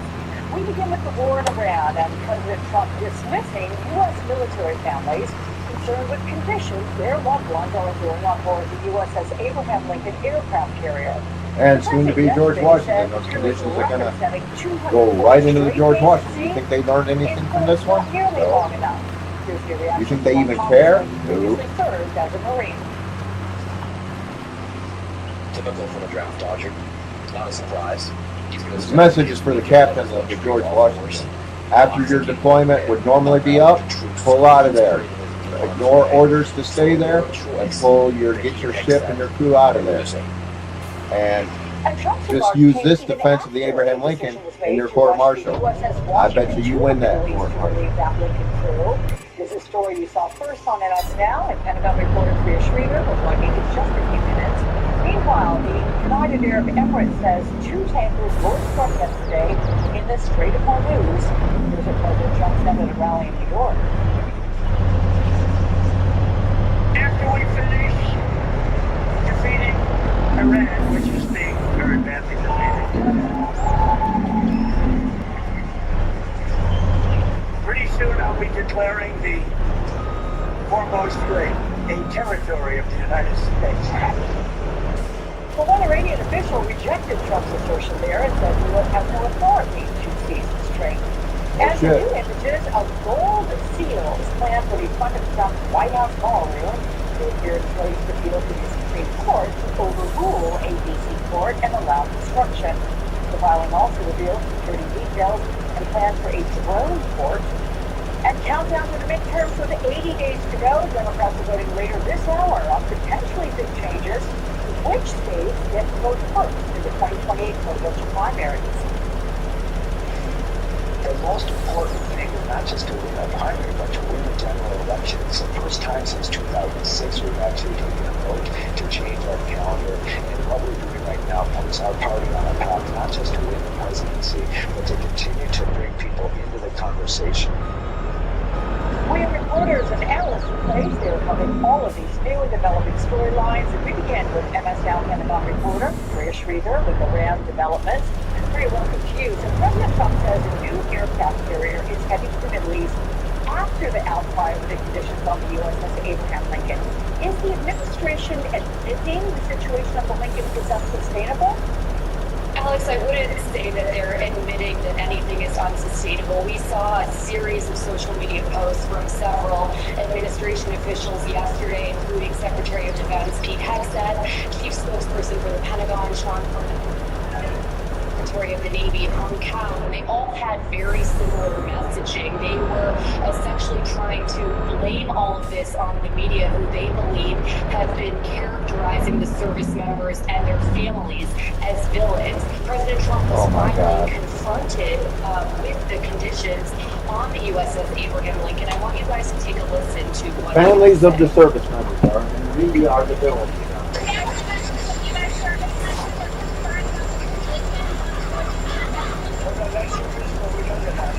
That ship is moving right now, very shortly, and it's being replaced with another very similar ship. What you're going to do the same thing to them. Just ask them. There you heard it, not nearly long enough, and basically outright dismissing that any family members, despite the fact, Alex, as you know, that I've spoken to dozens of them who have told me that they have a lot of concerns about what's going on that ship, including a lack of food, a lack of basic hygienic supplies, and probably most important of all, the exhaustion and the morale that they're afraid could lead to deadly accidents. And we even saw just last week one of the sailors, one of the members of this crew of the Lincoln, jump off the ship. And I exclusively spoke to his wife, who said, frankly, she was not that surprised to learn that this occurred, because she had been receiving several text messages from him since the middle of his deployment, talking about just how exhausted he was working on the aircraft carrier's flight deck, which, by the way, is a dangerous place, regardless of whether or not you're at war. Really, that last text that you had shared in your reporting, that was really heartbreaking to see how he was just so exhausted mentally and beyond. But we have President Trump, as you know, Priya, spending the weekend at his golf course in Bedminster, New Jersey, and you have been reporting on some new, rather alarming, in fact, security measures that he is going to be taking as he is facing increasing threats. What are you learning about that?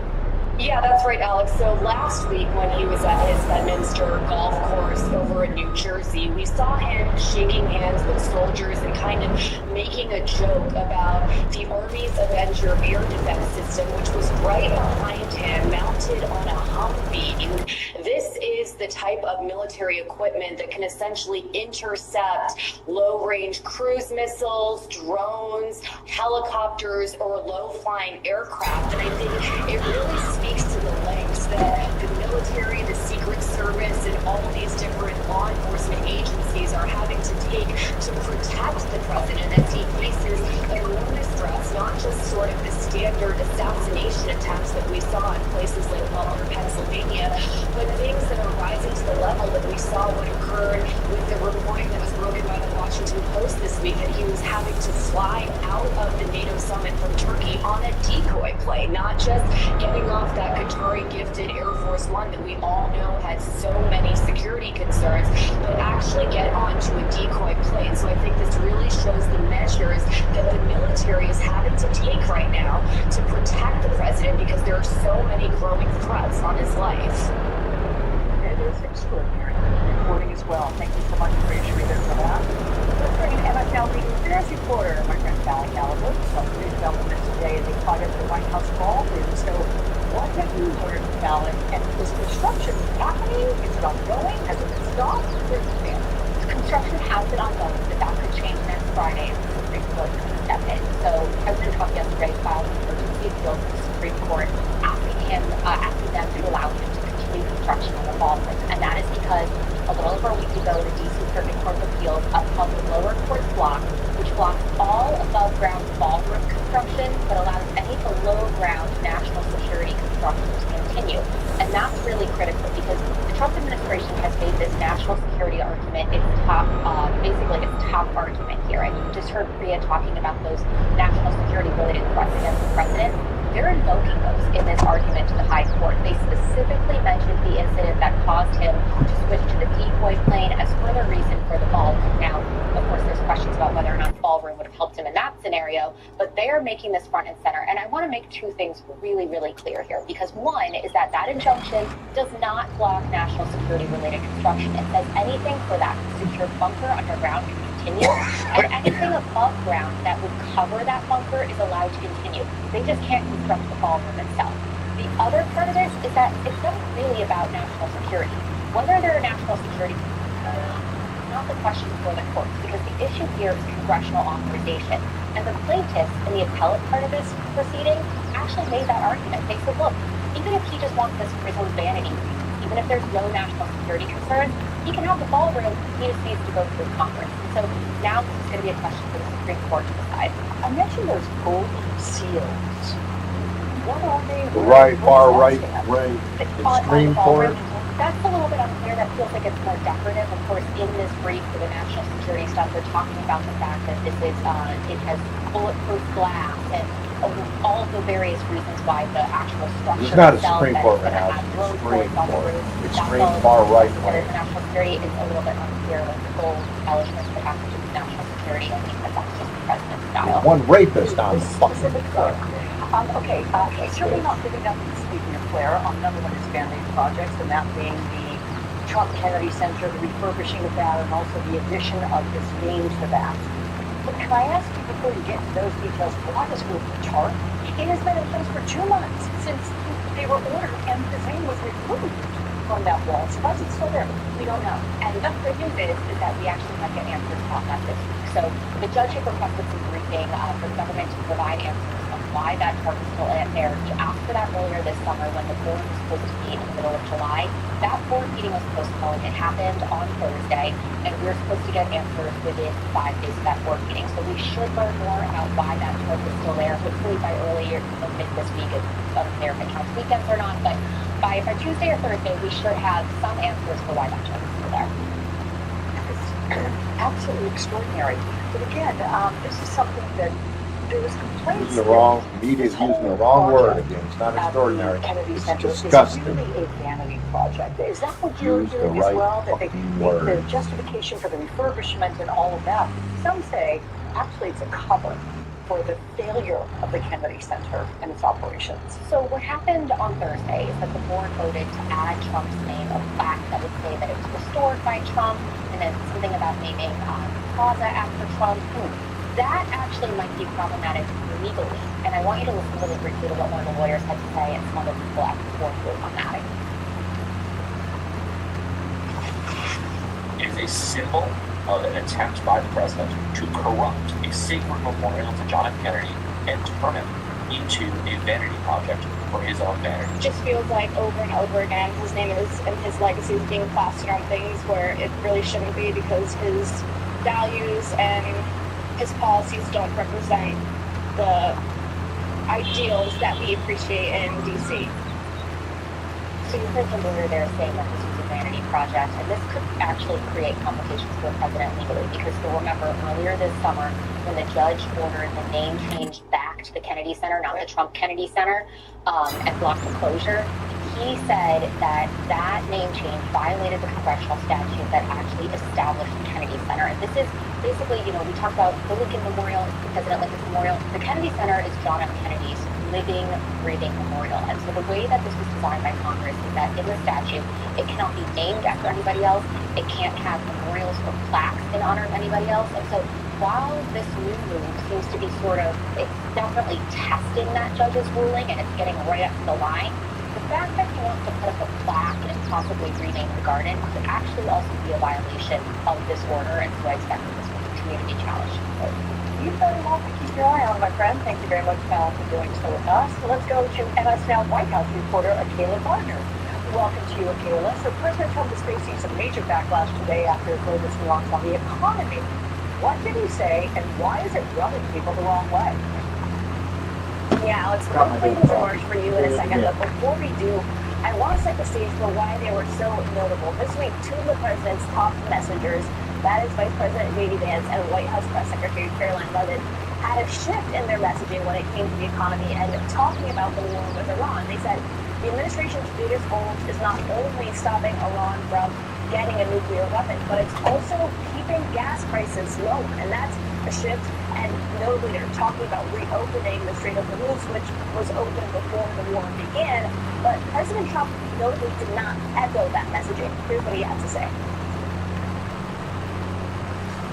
So, for you to pay a tiny little bit more for your gasoline, just remember, you're doing it so that a very evil country cannot have a country really is the number one state. Right now, where would you go? We don't want to have that Evil man is fucking So sorry. remember that when you have to pay a little bit more, you're at $4. It's okay. I mean, it's I'll never apologize. I did the right thing. And Alex, this is a part of a pattern for Republicans who have simply told Americans to bite the bullet when it comes to higher prices. Shop smarter. That includes Michelle DeBoya, who won her Senate primary this week in Minnesota. She told people to buy less Starbucks, or members of the president cabinet who say simply buy the cheaper cuts of beef or buy a $3 dinner. And I've heard from Republican voters and the president's allies who say this is simply not connecting with how people feel right now. And it's contributing to the fact that Democrats right now Also not connecting with his campaign promises. Hello? a decade. That's not a good sign for Prices down on day one. Piece of shit. We said he wasn't going to do that. We told him. We warned him. One of Donald Trump's biggest money-making ventures from inside the White House is facing a new challenge. Former White House counsel Ty Cobb joins me after 90 seconds.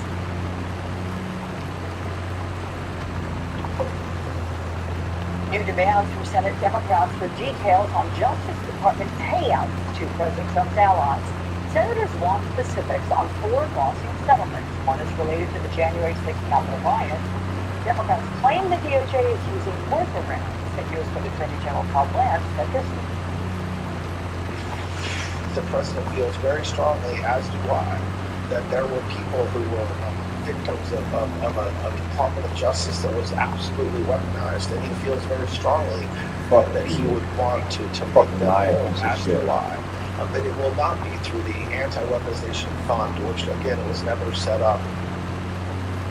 Join me now, Ty Cobb, former Trump White House counsel and a good friend to us. Nice to see you there, Ty. So what we just heard there is Blanche effectively confirming this administration will find a way to compensate those that the president believes are victims of what he calls weaponization, and that could include violent Capitol rioters. Absolutely. They have, they're very focused on trying to remake the history of January 6th, to pretend that it wasn't a violent insurrection that the president fomented, and to reward violent insurrectionists who assaulted police officers, Capitol police officers, and fought their way into the Capitol, threatening to hang Mike Pence. So, yes, they're going to do this. It's part of their white supremacy support with Proud Boys and others. And they will find a way to try to do this, hopefully the courts and maybe even Congress courage to prevent it. So yesterday, Blanche spoke at a rally where the president was endorsing a Republican gubernatorial candidate, and this week, the DOJ put out a new memo saying that it plans to treat Trump's communications with outside advisors as privileged. How much time of a departure from the norm is this? And as someone who represented the White House during President Trump's first term, how do you see the role Blanche appears to be playing as Attorney General?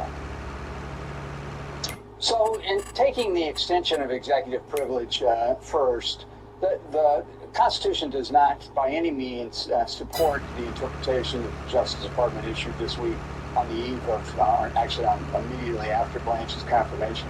The extension of executive privilege to private parties has no basis in law or fact, and it's designed to cover people like Steve Bannon, who went to jail trying to fraudulently assert executive privilege, Navarro, who also went to jail falsely trying to assert executive privilege when none had been claimed, and actually Navarro was a government official at the time. So this is not for any other purpose than to hide Trump's corruption, his dealings with private parties that are designed to foment and persist in the dangers that are happening in America right now. Let me ask you, the timing of this, is this something you think relative to the timing of Caroline Leavitt, who is leaving the White House at the end of the month to become a trusted outside advisor? So I don't believe so. I think that sort of exaggerates her status, but it does protect Bannon, for example. Bannon was instrumental in many of the shakedowns that followed the president's ascension at the same time, including the law firms that originated donated hundreds of millions of dollars for a long time.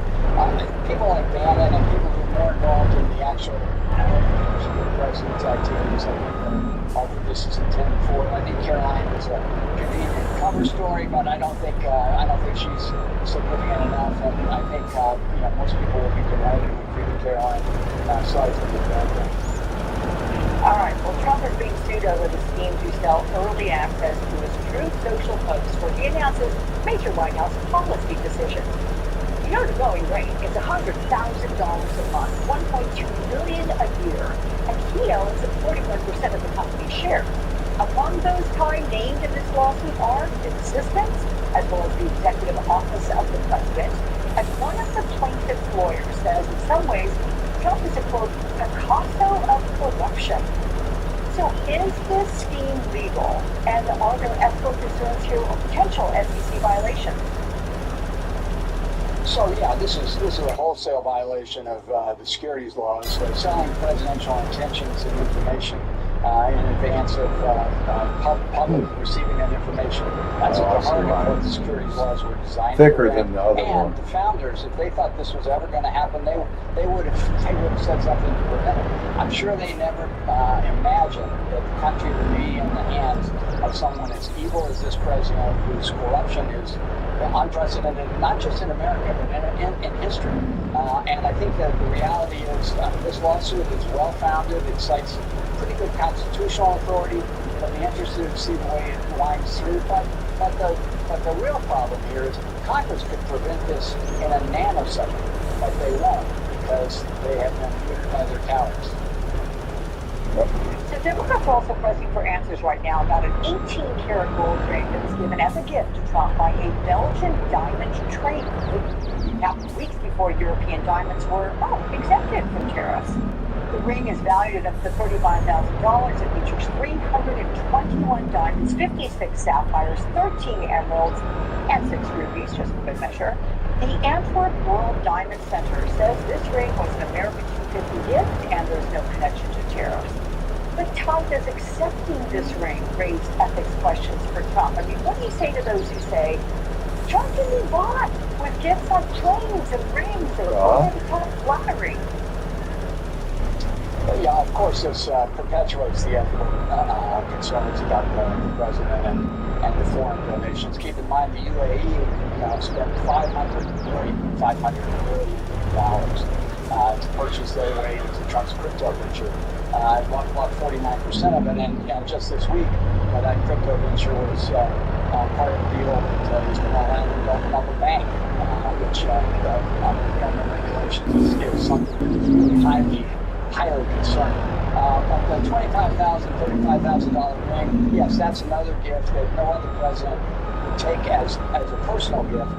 You can receive gifts, but typically what happens is the presidents, like Roosevelt's tea set and Eisenhower's painting, they donate it to the White House and they're left there for the country. If this was a gift to America, it should stay with America and not go on the president's ring or be in his possession. Yeah. Okay, so that bank that you mentioned, for anybody, this is a new report, who's not familiar. And when it's a new report in the Wall Street Journal, it says that Trump's family's Liberty Financial, it gets preliminary approval to launch a bank. It is in a joint venture between the Trumps and Steve Witkoff's family. The crypto industry has created a huge chunk of Trump's recent earnings, and Trump's sons have invested in several companies doing business with the government. Do any of the publicly reported deals, Ty, warrant further investigation? All of the publicly reported deals warrant further investigation with the Trump family and with the president and with his companies. Certainly, keep in mind the president declared. I mean, we don't know how much he really made, but he declared $1.4 billion in income last year from the crypto company. While most people who invested in crypto lost billions of dollars. This is something, as I said, the founders never contemplated the rules for the ethical conduct by the president and other government officials clearly prohibit. But he's doing it in your face. I mean, at $100,000 a month for Wall Street firms, $500 million from the UAE, diamond rings from other countries, in concert with tariff decisions. So this is corrupt, and I fully suspect that if the Democrats win the House, as we suspect they will, they can be lawfully seated over Trump's objections and Mike Johnson's objections. And once they take control of the House, we will get some transparency on many of these transactions. But again, the upcoming investigations are another reason for why Trump and Blanche extended executive privilege. They want to try to make witnesses, impossible to find, and it'll require a strong court battle to get them to the table. Yeah. I have one more big question, but I want to pick up on something you said, and that is, you said keep your face. Is this what, I guess, makes the Trump administration say, oh, we're the most transparent administration in history?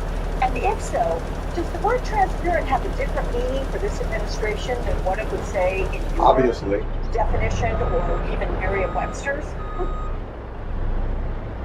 So they don't say these things to persuade people. They say these things to make people wonder what to believe. That's become weird. So they're not disappointed or they don't feel angry when they figure out the truth. They just feel numb. And it's like when the mafia used to gun down people in restaurants. It was assigned to New York City officials and others not to get in their way. This is a crime family operating at the highest levels never before seen in history, and people should be paying attention. My EP tells me I don't have time for the one big question I want to ask, but it's a good one, and it's going to be out there for a while, so you must come back, all right? And we'll ask you then. Please. Thank you, Ty Cobb. Meantime, a roadmap to the White House in 2028, a big meeting for Democrats today. We're going to take you there.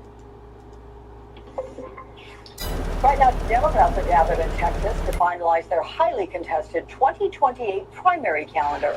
The new lineup is expected to front-load and uplift states with more diverse populations. Let's go to MS Now Political Director Shauna Thomas, who is joining us from the DNC summer session there in Austin. Shauna, welcome to you. So what's the mood like there as they're finalizing what Chairman Martin calls a historic new calendar? Hey, Alex, good to see you. You know, for a party that at the end of 2024, beginning of 2025, really felt like they were in the wilderness, right now, people here at this meeting, which I've been at since Thursday, are pretty fired up. They are pretty confident about their ability to take governments back, whether that's at state level, whether that's at national level, and they want to show a level of unity here. They want to come out of this meeting with everybody incredibly excited about this primary calendar, but also incredibly excited about the fact that they are a big tent party. I want you to take a listen to something Ken Martin said in the session that's going on behind me. I believe so passionately that democracy works when you bring more voices to the table, when you invite more people into the conversation, when you build a process that not only reflects America, but reflects the values of this party. I need each of you. You all are asking me, what can I do to help? This is the most important thing you can do to help. Leave this room and go out and be evangelists for what we just did today, which was to make history. That was DNC Chair Ken Martin. And the point he was making there is, though there's been some consternation around the calendar, we know New Hampshire doesn't love where they are anymore. We know Iowa isn't part of the early primary process anymore for the Democrats specifically. What Ken Martin wants is people to come out of here and be excited that the early states show a level of diversity, show a level of rural areas, show a level of unions, show a level of border areas that are actually representative of America. He wants everyone coming out of that room and championing this. You know, Shauna, speaking of consternation, this is all happening as inner turmoil is threatening to shake up the DNC leadership. Why are some calling for Chairman Martin to be replaced? Well, I think, as you remember, Alex, there was a lot of consternation around that autopsy about 2024. It seemed half done. People were very annoyed by that. They also are really worried about the amount of money that the Democratic National Committee has. They have way less money than the Republican National Committee. They are actually in debt. But when I heard talking to chairs, Chris Yancey and I have been here for a couple of days. We talked to many chairmen of various state parties, and they didn't seem as worried about that. They were not calling for Ken Martin to leave. They were not calling to throw him out. They were saying that the money that he has raised has been spent over the course of the last year and a half. It's allowed them to get their ground game together. It's allowed them to, do well in New Jersey's gubernatorial race last year. They're saying the money's already been spent. They need more money. They are very adamant that they want you to give more money to them. But they're saying this is playing out the way it's supposed to. People here do not seem that annoyed at Ken. Okay. Well, you and Chris Yancey, Shauna, our dynamic duo there at the summer session for the DNC. Thank you so much for joining us from Austin. New signs pointing to a popular politician and a 2028 presidential run, plus one key factor that could give Democrats a big boost in the midterms, and we've already seen it. What's next? More now on that breaking news. We just reported the DNC expected to begin voting on its 2028 primary roadmap, expected to kick off in South Carolina. That state's primary will be on January 22nd, 2028, with key states Nevada and Michigan also holding early primaries. Former Virginia Governor, former DNC Chairman Terry McAuliffe emphasizing unity in the party today. We need to be unified because there really is so much at stake. This is the greatest opportunity this year our party has seen in many years. Folks, from today going forward, I want to hear any more DFL, DSA, moderate, Baba. I want to hear the word Democrat. That's who you are, and that's what you are fighting for. Let's bring in former Special Assistant to President Biden, Megan Hayes, and former Senior Advisor and Senior Spokesperson for the Harris-Walz campaign, Adrian Elrod. Good to see you both, my friends. So, Adrian, the results of the DNC's 2028 Democratic primary calendar are in, and your reaction is what? Are there any surprises? Does it suggest status quo in the party or influence from the Democratic Socialist Progressive movement that we've seen across this year's midterm primaries? I mean, it's going to be official in just a little while, but it's coming. Yeah, no, absolutely, Alex. I mean, first of all, just to be clear, I don't think the DSA had much to do with this map. It was already in the works for a long time. You can certainly ask James Clyburn, and you can ask a number of members from some of the states that are now front-loaded on the primary map. This is something that a lot of those states, especially South Carolina, have been lobbying for a long time. I think the map is fantastic, Alex. I mean, for the first time in a long time, we have front-loaded the Democratic primary map with states that reflect the diversity of our party. I mean, black voters, especially black women, older black women, are the benchmark of our party. They are the most reliable voting bloc, and they will now be one of the first voting blocs to speak out in this primary process.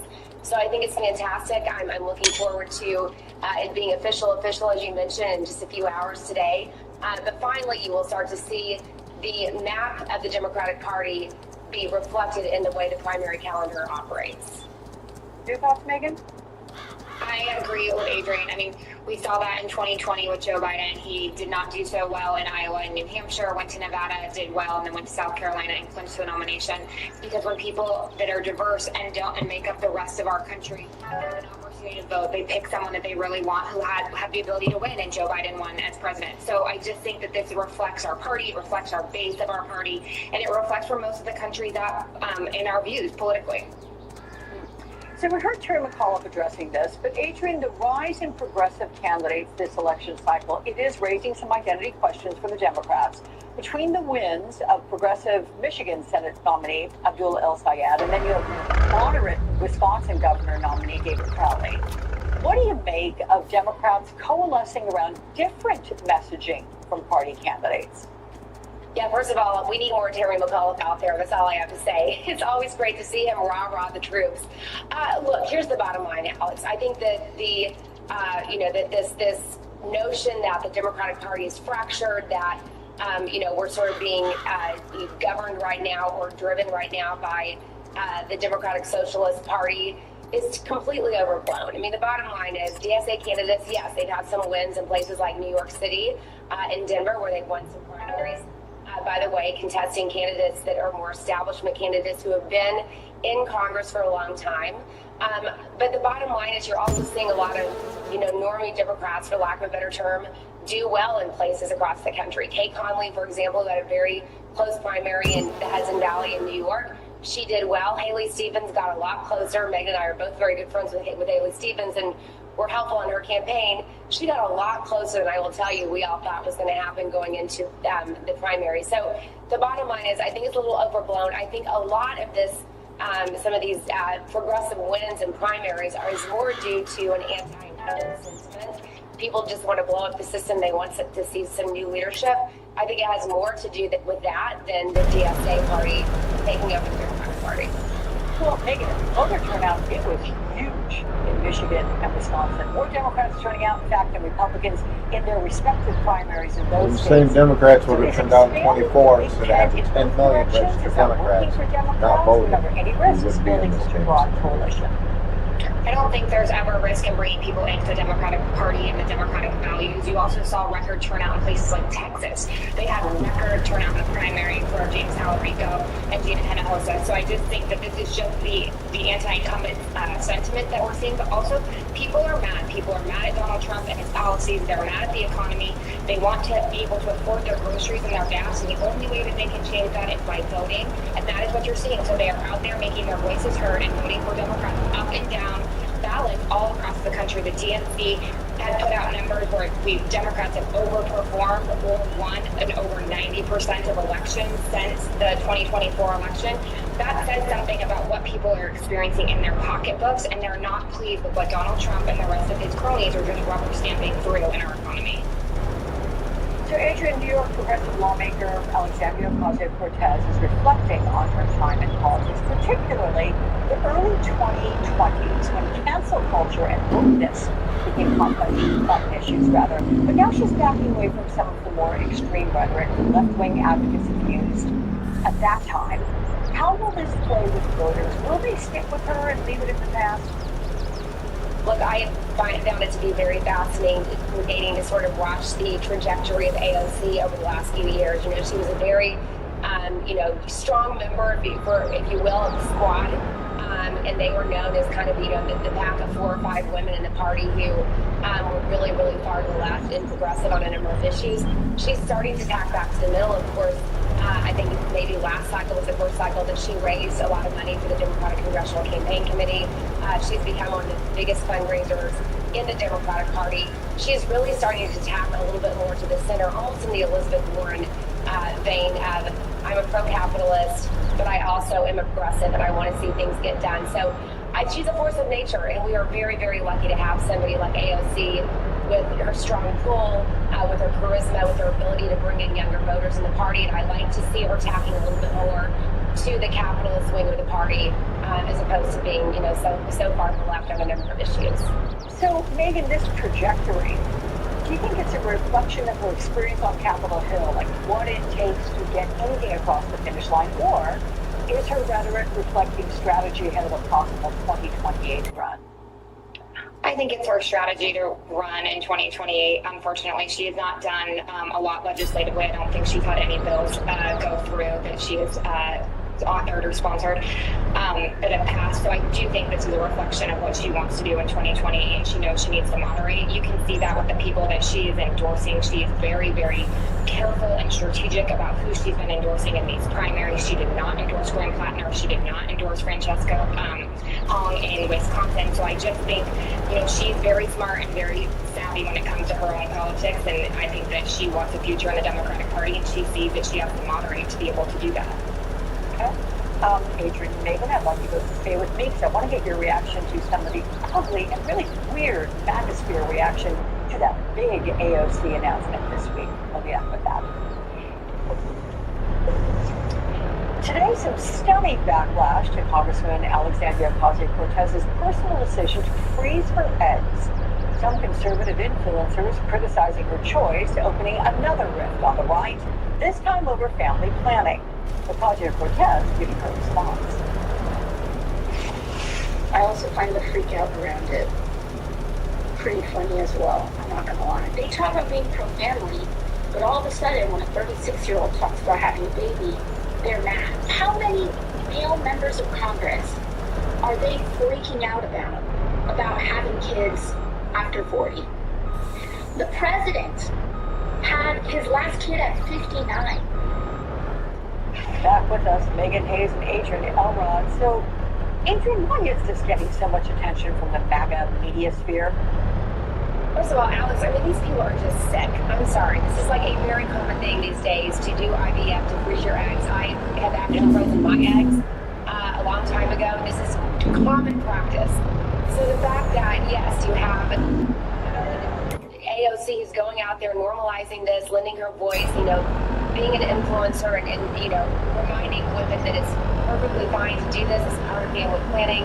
Luckily, we have this technology. And then you have the MAGA far right, some of these, especially men, who don't seem to understand that this is something that a lot of women do, including a lot of Republican women. It's somewhat ridiculous. Good for AOC for using her platform this way. A lot of women freeze their eggs, and I'm glad that she's talking about it and doing more to normalize this as part of our everyday culture. But Megan, even the White House weighed in, and there's a senior official telling Axios that MAGA's reaction is not helpful to the administration's position on family planning and support among women. So will culture war issues, will they hinder Republicans this year after being pretty successful for them in past elections? Yeah, I think that when you continue to tell women that their only place is to have children and to be married, that's their only place in society, you are going to lose a lot of women. Moms don't want to hear that for their daughters, just like they didn't want to hear from their sons that they didn't have a place in the Democratic Party or that our policies were too woke. So I just think if you want to hold on to women and you want women to be part of your coalition, you're going to have to start treating them better and respecting them for whatever decision they want to make, whether it be to work and not be married, to have children, any sort of lifestyle that women want to have in society. They're supposed to have the right to being supportive. You're going to isolate a bunch of people, and last time that Adrian and Not I under this regime. and looked at polling, women are a reliable voting bloc, and they vote all of the time, and they vote This on the regime, economic women issues are that property, Republicans right, Trump? really need to have to win in not only in 26 but in 28. You So like this is them just on the younger side, don't you? Can I ask you both really quickly, and I'll ask you, Adrian, first, same question. This issue of reproductive rights, is that going to drive voters full in November? What do you think? Oh, absolutely. It always is. I mean, look, whenever the economy, whenever people can't afford their groceries or gas prices, the economy is the number one issue. But yes, if people are feeling, if they're not voting with their pocketbook, or even if they have, they are concerned about prices, but they are also, of course, concerned about reproductive freedom limits, they will take that into consideration. I will say this out. So I think one of the quasi-mistakes that we made in 2024 is we do know that abortion access, we did know that abortion access was very important to a lot of voters. But also those same voters, many of them were concerned about the economy, and that's how they voted. So I think it is a mistake to not include reproductive rights and freedom as part of your messaging if you're a candidate, because it does drive and motivate voters. But if they can't afford their prices and their food, that's the number one issue that they'll vote on. I'm going to presume, since you are nodding, Megan, that's a yes, you agree. But I got to go. No more time, so that's the answer. Thank you to you both. Appreciate you. Meantime, some new questions today after an ICE agent pointed a gun in one woman's face. It is a scary moment. Got reaction in minutes. Stop calling them ICE agents. Start calling them what they are. Gestapo agents.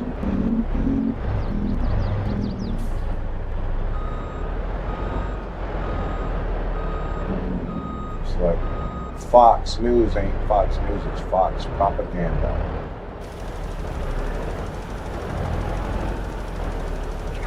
Republican nomination for U.S. Senate in Texas has a big anniversary today. Now, today, August 3rd, is the anniversary of his shot being taken on the day he turned himself in to face charges in a multi-count security.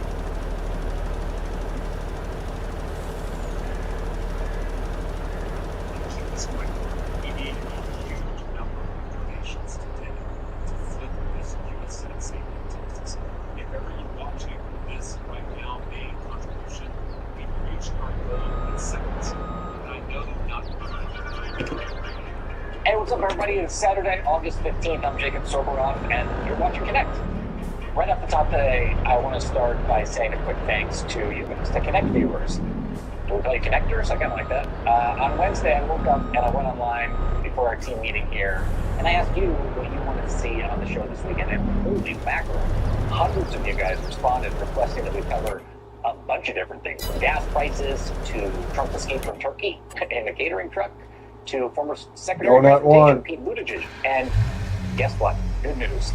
We love your suggestions. We are going to get a lot of them into the show throughout the day today, even Mayor Pete. But the story with by far easily the most requests was the USS Abraham Lincoln. And we could not agree more how important it is. And that's where we're going to start today. They're going to do the same thing to the George Washington. Mark my fucking words. 9 months from now, we're going to be doing the same fucking story, but it's going to be about the George Washington. You think the war's going to be over with by then? Conditions on board that have evidently gotten so bad. Iran has stopped negotiating. Attempting to jump overboard. They'll negotiate again once Trump's out of power. And our commander-in-chief is now downplaying and dismissing these concerns. Let's go back to last November. The USS Lincoln left San Diego and headed for the Persian Gulf. And then in April, Trump's war with Iran began.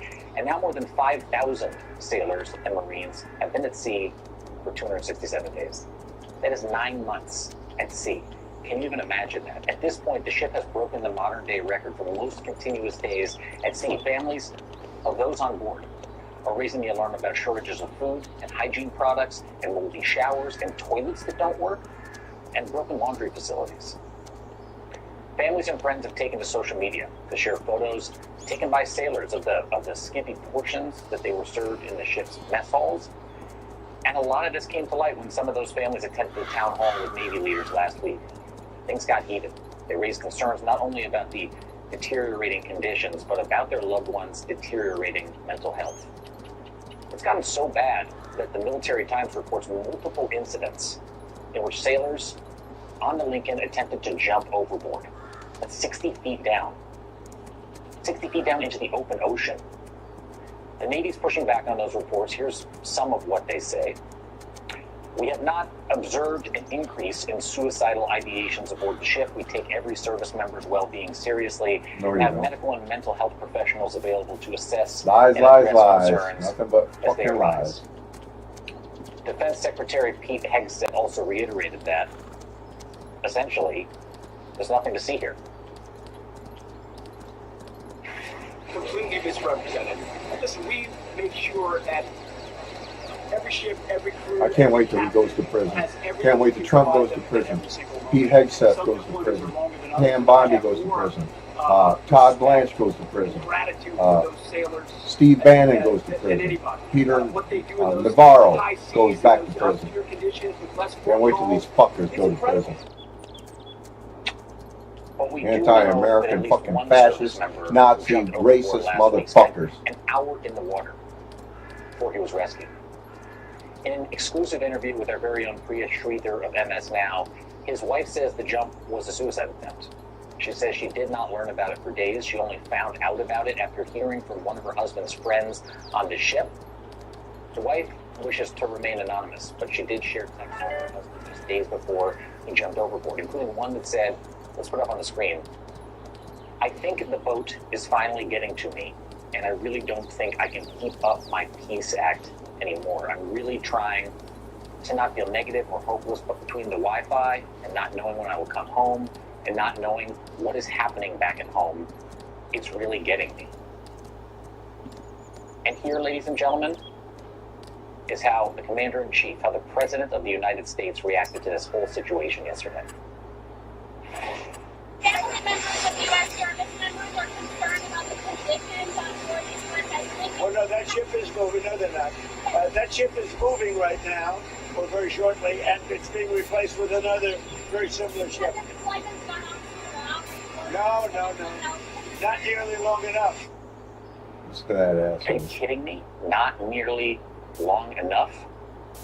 Oh, this is from a man who's never served, so he Sure doesn't know seems what it's like like. some of these problems were predictable and it could have been mitigated. It does not take a rocket scientist or a psychic or whatever to get that the mental health of these service members would be impacted from being at sea for months on end, that supplies would eventually run short and the ship would need repairs. And that's where I think the bigger question comes in, because this isn't just about having one ship that's having a difficult deployment. It's about whether the people making these decisions adequately plan for something like this, whether they even understand, and how they are responding to it now. Just like Trump's war of choice with Iran, there seems to be poor planning from the top down. Resources are stretched, communication is lacking, no endgame. This is the bedroom America has waited 250 years for. The Laguna bedroom, underbed storage, convenient charging ports, touch-activated lighting. Oh my God! A little bit straighter. I'll have to work on it later. Clarksville. Why men over 30 are switching to Rugia Ready. I stopped waiting around for those traditional ET pills to maybe kick in. I stopped pretending the timing didn't mess with my confidence. I stopped avoiding intimacy because the pressure got in the way. And I switched to Rugia Ready, a fast-acting formula designed to work faster than traditional medications and support a stronger, more complete response. It's compounded with apomorphine to help support arousal signals in the brain while also promoting healthy blood flow. With Rugia, it's not just about performance, it's about confidence, connection, and feeling ready when the moment's right. Over 30 million men in the US experience ED, but few talk about it. Rugia Ready is different. It's not a pill, it's a smarter, stronger approach to performance. Take the quick quiz at Rugiet.com to see if it could be right for you. Rugiet Ready. Confidence comes standard.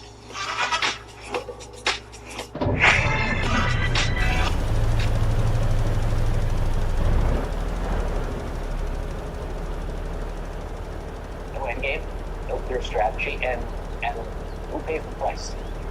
It's our service members. A U.S. official tells MS Now that the USS George Washington is now on its way to the Middle East. It could potentially relieve this beleaguered USS Abraham Lincoln. But remember, this is after 9 months at sea, and only after families spoke out on their behalf, and we still do not know when the Lincoln will be Like released. I said, the same thing's going to happen to the George Washington. You just watch. It's unclear if the Pentagon even has those answers. They don't. As Secretary Hegseth told Their reporters answer on is, Thursday, do the what we US is say. prepared to blockade Iran's port supports That's what their those answer words is. Do what we indefinitely. say. Joining me now Right? is Priya Shreedhar, MS Now Pentagon Dictator reporter, Don, who broke this do what we exclusive say. reporting. Priya, the reporting is extraordinary, as I've said to you before. Take us inside. What more do we know about what's happening aboard the USS George Washington? How are the soldiers, the sailors, excuse me, that are attached to it? And when will that one get to the region? Do we know for sure that it'll relieve the Lincoln and the service members on board? Hey, Jacob. Well, the U.S. official that I spoke to that confirmed that the Washington is moving into that area couldn't confirm that it was going to relieve the Lincoln, but we know that Navy leaders have said that there need to be at least 2 aircraft carriers near there. The George H.W. Bush has been in that area of operation since about April, and of course the Lincoln has been there since February, so I think it's safe to assume that the Washington is likely going to relieve the Lincoln. So I can tell you that the sailors who are on that ship right now are feeling a little bit of hope, finally. They certainly were not feeling that way about a week ago. In fact, they felt really abandoned by this administration. They felt like nobody was talking about what was going on with that ship. They feel as though they were sent on this deployment and then they were essentially forgotten. And there's been a lot of talk from the administration right now suddenly about the Lincoln, saying that, you know, this is how deployments are, that conditions are tough, these people are warriors. Well, they are in fact warriors, but what has happened on this deployment is unprecedented. As you mentioned, this was record-breaking. They didn't stop at a port for 208 days, and part of the reason they weren't getting resupplied is because Navy's 5th Fleet headquarters in Bahrain came under attack. So they were waiting in lines at the ship's store for 1 to 2 hours, and they couldn't get simple things like toothpaste and soap. And the care packages that their families and their loved ones here in the United States were trying to send to them were lost in transit for months because the mail was also not reaching the ship. So these folks have been struggling. That's just poor taking a logistics. toll on their mental health. As you mentioned, one No sailor reason why the did mail jump can't off get the through. ship, but there's also concerns about the safety. They're working 12 to 14-hour days, and the wife of that sailor who jumped overboard said that he was exhausted working on the flight deck. His prescription contact lenses had expired, and he had told his chain of command that he couldn't even see what he was doing, and he was worried about causing accidents. So the consequences here are enormous. I mean, there's a potential for deadly accidents to happen, Jacob. Yeah, I mean, that's so clear here. And what I want people to know that are watching us right now that may not know, even if they've seen you across our air all week long as you've reported this, is that you are a naval reservist. I mean, and I can remember we took a break, and forgive me for talking about you personally, from your job to go do your duty, your civic duty that you had signed up for. You went to Naval College. Tell us about the challenges, if you might, from your perspective of serving at sea, of signing up to do what you and so many others have done. Yeah, that's right, Jacob. I've been on an aircraft carrier, certainly for not as long as these men and women have been on the Abraham Lincoln, but I can tell you that, you know, yes, the conditions are not the greatest, and I think anyone who signs up to serve in our military don't think that they're going to be going on, I've been telling folks, like a Carnival Caribbean cruise with a hot tub or a buffet, but I think there is a certain expectation that our country, who has trillions of dollars of a Department of Defense budget, can provide things like soap and deodorant or working laundry facilities so that you can wash your uniform after you're standing on a flight deck in immense heat for 16 hours a day. I mean, a flight deck is just a really dangerous place to be, regardless of whether or not you're at war. You're exposed to the elements, whether that be rain, cold, or wind. You have really high-speed aircraft launching and landing there. It's extremely noisy. When you are exposed to that level of noise for prolonged periods of time, that can lead to long-term injuries like hearing loss. And so I think that this immediate toll that we're seeing, there could be consequences for these service members as a result of this deployment for perhaps the rest of their lives. And I mean, I hope I don't sound dramatic saying that.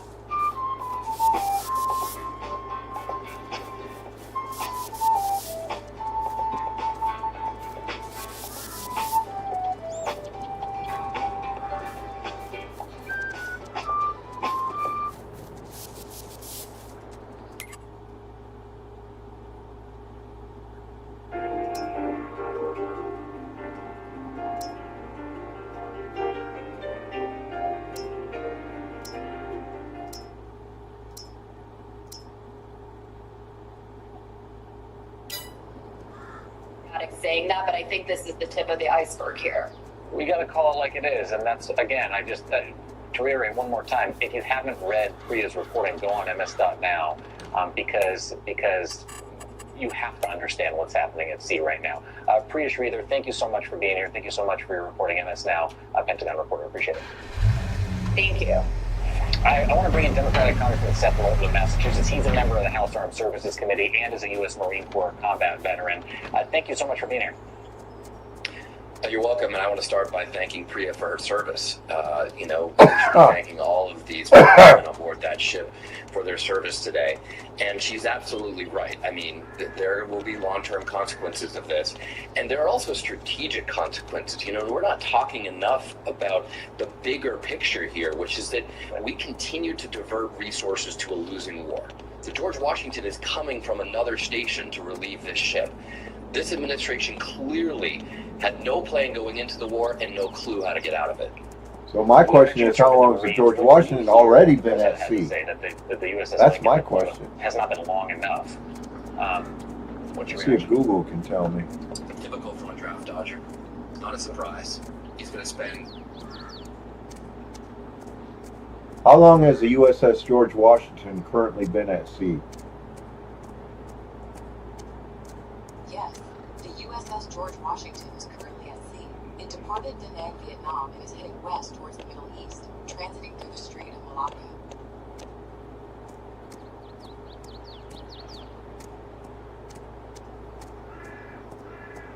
It's in Da Nang, Vietnam.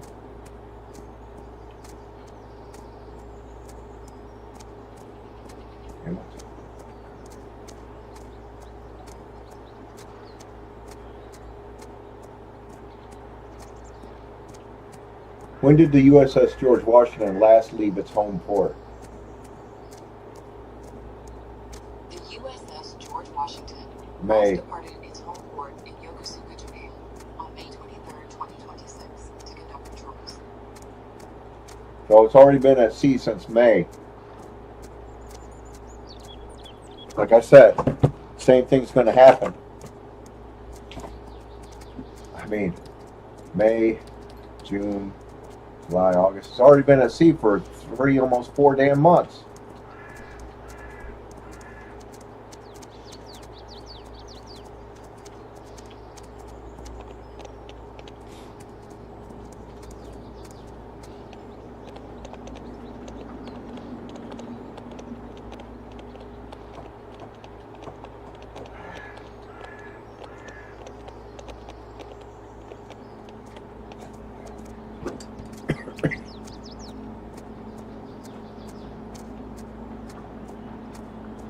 It really helps.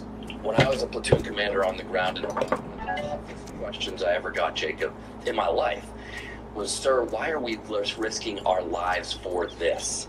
And that's got to be a question that a lot of sailors aboard the Abraham Lincoln are asking today. Why are we risking our lives for this? A war that's been a total disaster. Because this is the no new wars politician, right? They won't get any more wars with me.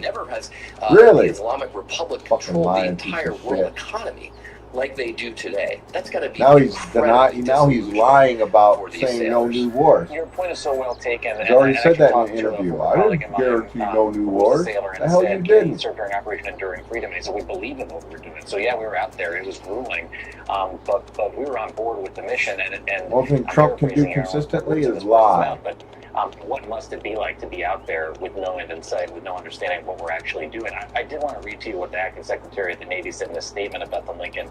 I believe this was earlier in the week. This is what the quote says, that the Lincoln was extended because the mission demanded it. Deployments are hard, combat operations make them harder. You know, it also said a leader's responsibility is to take care of their people the best they can while balancing mission requirements. During this deployment, we have seen both. The job is getting done. Our leaders are taking care of people. It sure doesn't seem like the leadership is taking care of our service members. No, the president, the commander-in-chief, is more worried about his golf game this weekend. Secretary Hagstaff has been in the jungle filming promo videos when he should be aboard the Abraham Lincoln, understanding exactly what's going on. The Navy Secretary seems totally out of touch with reality here. And of course, none of these people, none of this chain of command, has any clue how to end this war. And that's a real problem here. We're using up munitions, we're diverting resources from other places. This is actually why I put a requirement into the defense bill this year for Indo-PACOM, where we should have a lot of assets to prevent and deter conflict with China. They need to report on what the impacts of these wars of choice in Venezuela and in Iran are having on our strategic safety and stability everywhere else in the world. This is dangerous not just for the troops, sailors aboard the Abraham Lincoln, but for all of our forces, because our deterrence is at risk because we're stuck in another war of choice in the Middle East thanks to Donald Trump. What do you make of the USS Washington leaving the Pacific to potentially relieve Lincoln? I mean, we talked about that it would leave the Pacific uncovered for the first time in decades. What kind of danger do you see that posing to our national security? I mean, Jacob, we don't talk about this enough because it's an uncomfortable conversation. But the single biggest risk to the entire world is that China starts a war over Taiwan.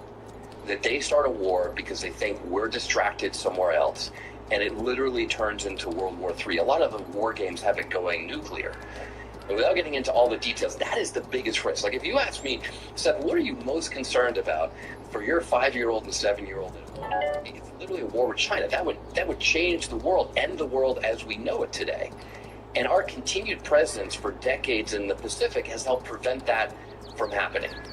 So we don't know what's going to go on. We don't know how emboldened China might be or how other adversaries around the world might be. But this is a dream come true for Xi Jinping, that we're tied down in another war in the Middle East, that we've expended all of our munitions, that troop morale is sagging, and the American public says enough is enough. This is an invitation for conflict elsewhere. The number one job our troops do every single day is not fight wars, but prevent them, deter them from happening. And they're being distracted from their mission by this stupid war in the Middle East. Democratic Congressman Seth Moulton from Massachusetts, candidate for U.S. Senate. I so appreciate you being here today. Indispensable. Appreciate it. Good to see you, Jacob. Thanks. I want to add, by the way, if you or someone you know is in crisis, you can call or text 988 to reach the Suicide Crisis Lifeline or chat live at 988lifeline.org. All right, still ahead on Connect. I called that once. They put me on hold. All the glitters. American taxpayers have been funneling millions upon millions of dollars into a growing list of Donald Trump's dream renovations, from the goldification of the Oval Office to the never-ending ballroom drama. This is what he is focused on. Not that shit. Your tax dollars paying for his obsessions. We'll talk about it after the break.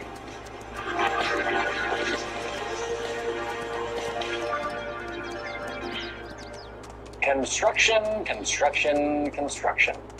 In a country reeling from the fallout of another seamless war and terrorizing impacts of the largest mass deportation campaign in American history, and the extraordinary pain caused by the rich continuing to get richer while the poor get poorer, we are sure as hell talking a lot about the president's obsession with construction. On Friday, the Trump administration asked the Supreme Court to intervene in the ongoing legal challenge to the construction of the White House ballroom, and just a couple miles away, the board of the Kennedy Center, packed with Trump loyalists, voted once again to inscribe Trump's name on the building. I swear to you, really, as part of Trump's renovation of the living memorial to President Kennedy. I forgive you if you are confused. I was confused too. I saw them taking it down. Remember? Back in May, a federal judge ordered Trump's name be taken off the Kennedy Center. And when I heard this, I wanted to make sure I wasn't tripping out of my mind when I was standing in front of that ugly tarp. Turns out I wasn't. So now, after a new vote by the Kennedy board, it will be the John F. Kennedy Memorial Center for the Performing Arts, restored and renovated by President Donald J. Trump. So lame. Kennedy by Trump. The collab that no one wanted. Our nation's capital has become an HGTV show that nobody voted to put on, and Donald Trump cannot stop talking about.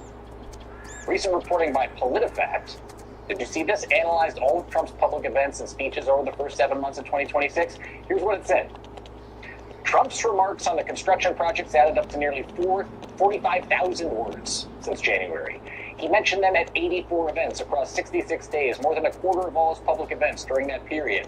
In events where the construction projects came up, he's talked more about the projects than topics such as the economy and immigration. Just last night, Trump fired off a series of posts on Truth Social about the ballroom. Some of them were very, very long. In the posts, he mocked the National Trust for Historic Preservation. He called them treasonous. He claimed the military asked them not to bring the lawsuits against the ballroom, writing, and I quote, "But this did not deter them because they suffer from Trump derangement syndrome, commonly referred to as TDS." Trump loves to say his opponents have Trump derangement syndrome, but perhaps this is all a projection to hide a different kind of TDS. Trump decorating syndrome. The man cannot keep his hands off of a renovation. It started in the Oval Office. You remember the Great Golding of 2025? The ceiling seal, which originally looked like this. Now it's gold. A perfectly normal white door heading into the White House. Booyah. Gaudy gold trimmings. And a sign that says the Oval Office, just in case you forget where you are. Inside the Oval Office during the Biden days, the presidential portraits, they're there. Now, so much gold. Trump claims his style is inspired by Versailles Hall of Mirrors. You know, that's a great idea. Why not take inspiration from a famously out-of-touch regime? Let them be diarrhea-inducing home paintings.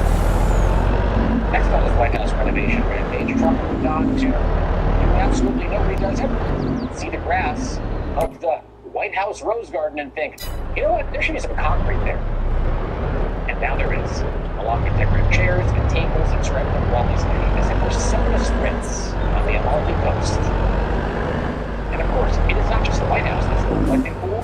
It is the Bizarro Arch. It is the $200 million ballroom. Oh shoot, my bad. $300 million ballroom. Oh wait, what? Shut the front door. The $900 million ballroom. That is the new, significantly larger price tag ballroom according to the Washington Post. And remember, the Trump administration also said that the ballroom would be paid for entirely by private donors. That was a lie. No dice.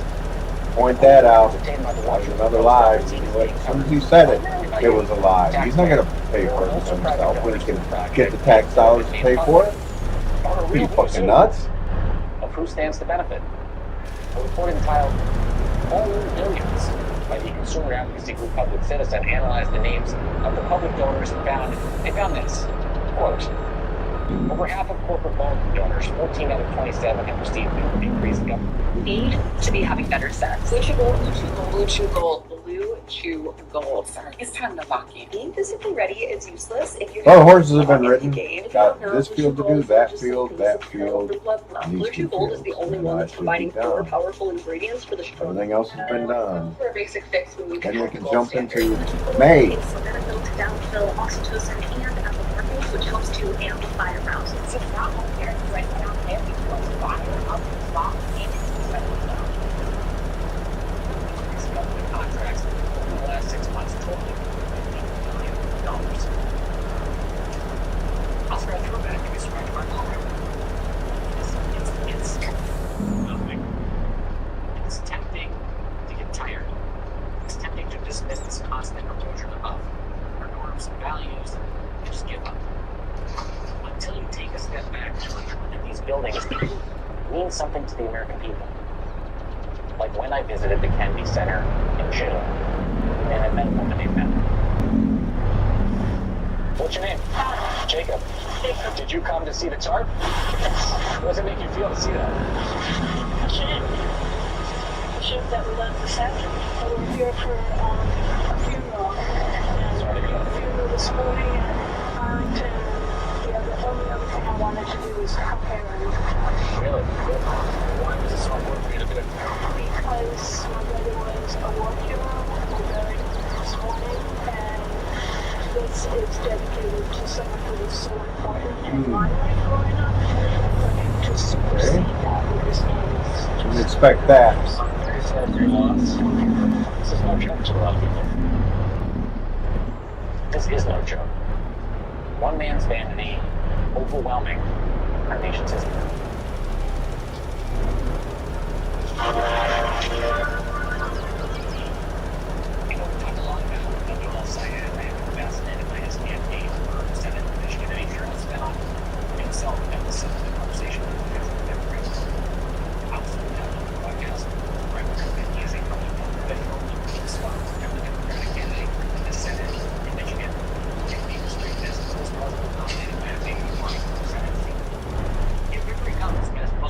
And candidates are becoming an increasingly visible force in American politics. El Sayed ran directly against the Democratic establishment. He campaigned on beating back big corporations and expanding healthcare access and changing what he sees as a broken political system. And those positions made him a target for plenty of political criticism by the Republicans and by members of his own party. I heard some when I was there in Michigan. And as his campaign gains momentum, criticisms of his policies increasingly becoming intertwined with attacks on his religion.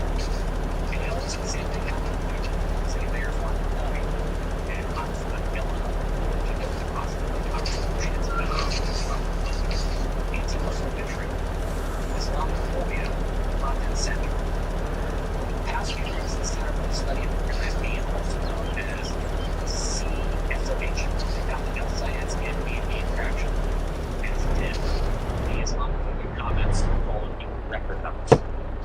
Between June 1st and August 3rd, check this out, anti-Muslim messages averaged 155 posts a day on social media sites.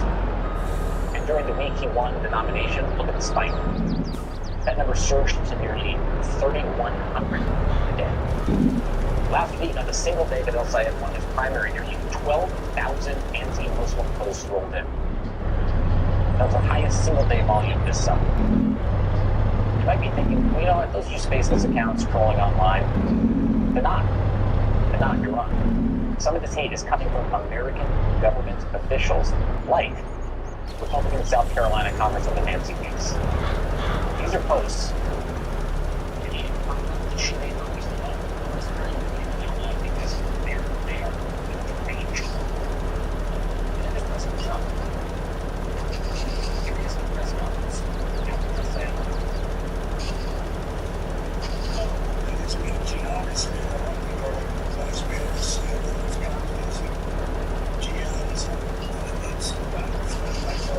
Fascism.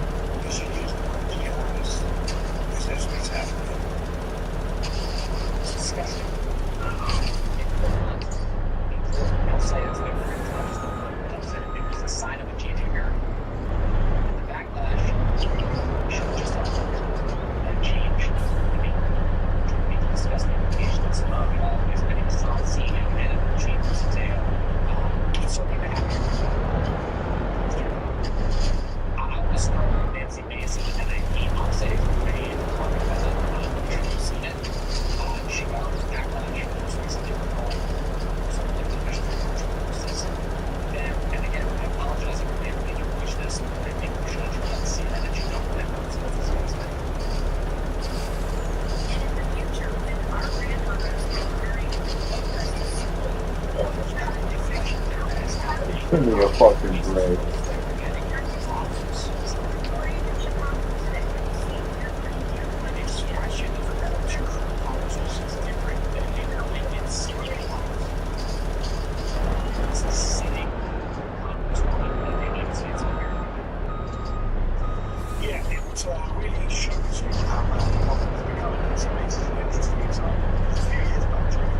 She went on TV and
York. I'm Antonia Hilton in tonight for Chris Hayes. Every day, the immense financial and moral costs of Donald Trump's war come into sharper and sharper view. We'll grab some more coffee. Be right Tell back. you about the saga of the USS Abraham Lincoln, one of the biggest symbols of American military might. Whose 5,000 sailors and Marines are in crisis, at war, and at sea since last November. Their tour extended twice. No port calls, no land. Families tell MS Now the crew has gone hungry, without showers or mail, basic toiletries or hot water or drinkable water for long, long stretches, as the fleet can't keep up with the increased logistics of an open-ended war. Many service members are in a mental health crisis. Multiple Lincoln sailors have jumped or attempted to jump overboard. The wife of one showed MS Now a text, which her husband wrote in the days before he jumped. The boat is finally getting to me. The mother of another sailor told MS Now that the problem is not the ship, it's their leaders. What I want people to know is how would you feel about your kid over there, right? And I've heard people say this about Trump and his son. Send your son over there. This is all okay to you. And I don't disagree with that. How would you feel if that was your son over there? How would you feel if this was you over there? Where is the president on all of this? Yesterday we heard from Secretary of Defense Pete Hegseth, who denied there were any problems on board the Lincoln. A claim directly undercut, by the way, by the fact that Navy prepared to redirect another aircraft carrier, USS George Washington, from its station in the Pacific to relieve the Lincoln. A move that will then mean that the U.S. has no carriers left behind in the Pacific for the foreseeable future. So every choice, big and small, made by this administration comes with a cost. Have those costs registered with Hegseth's boss, the commander-in-chief, though. Trump hasn't been as eager as usual to perform for reporters and the cameras in recent weeks, and perhaps that's because he gets questions about this war anytime he gets in front of the mic. Remember, people around him say that he's been getting bored with this war that he started. Earlier this week, he was telling Axios that he's, quote, low-keying it. But today on the tarmac, Trump stopped in front of the cameras to talk up the economy, and he could not avoid a reporter's questions about the USS Lincoln. I have a lot of things that are happening. The economy is really unbelievably successful. We have a record stock market. 401k successful Texas. What else do I have to say?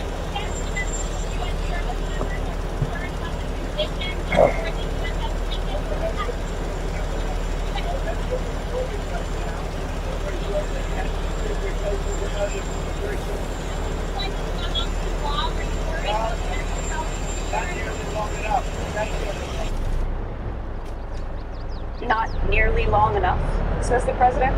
Hegseth, indicating a military blockade of Iranian ports could go on indefinitely. The thing is, ships fire maintenance. Munitions get depleted and destroyed. Sailors, human beings, need to go home. So you have to ask, does this president care about the costs? Or does he only care about getting something that resembles a win, or at least the fantasy version of a win that exists in his mind, which he shared on stage, by the way, at a political rally in Long Island today. And after we finish defeating Iran, which is being very badly defeated, pretty soon I'll be declaring the Hormuz Strait a territory of the United States. Can't do that, asshole. Pretty soon, until then, whenever that is, well, Trump has other priorities for now. Today, his Solicitor General made an emergency plea to the Supreme Court to let the Trump ballroom construction move forward in a filing that described the structure as an integrated military complex, vitally required by national security. It also cited a Trump post promising his ballroom would be, quote, one of the most beautiful of its kind anywhere in the country. More vital than, say, making sure the crew of the Abraham Lincoln has food and clean living quarters? Trump may not show much interest in the plight of his service members, but at some point, something has got to give. Because remember, the Iran war is only part of a much bigger picture.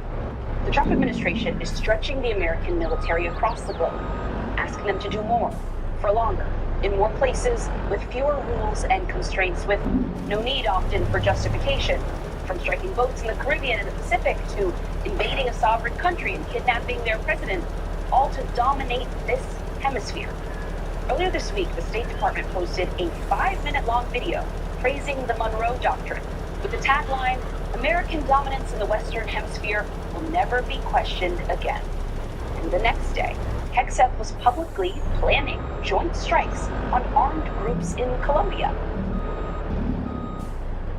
When trouble happens, like in Colombia or Venezuela, we're the first ones to show up. We're going to bring those beautiful Chinooks and C-17s chock full of experts and supplies, and that's what we've done in Colombia, and that's what we've done in Venezuela. Colombia's going to be an incredible partner. There is a lot going on here, but perhaps this is what it looks and sounds like when your military is materially drained, but your leadership is completely morally unconstrained.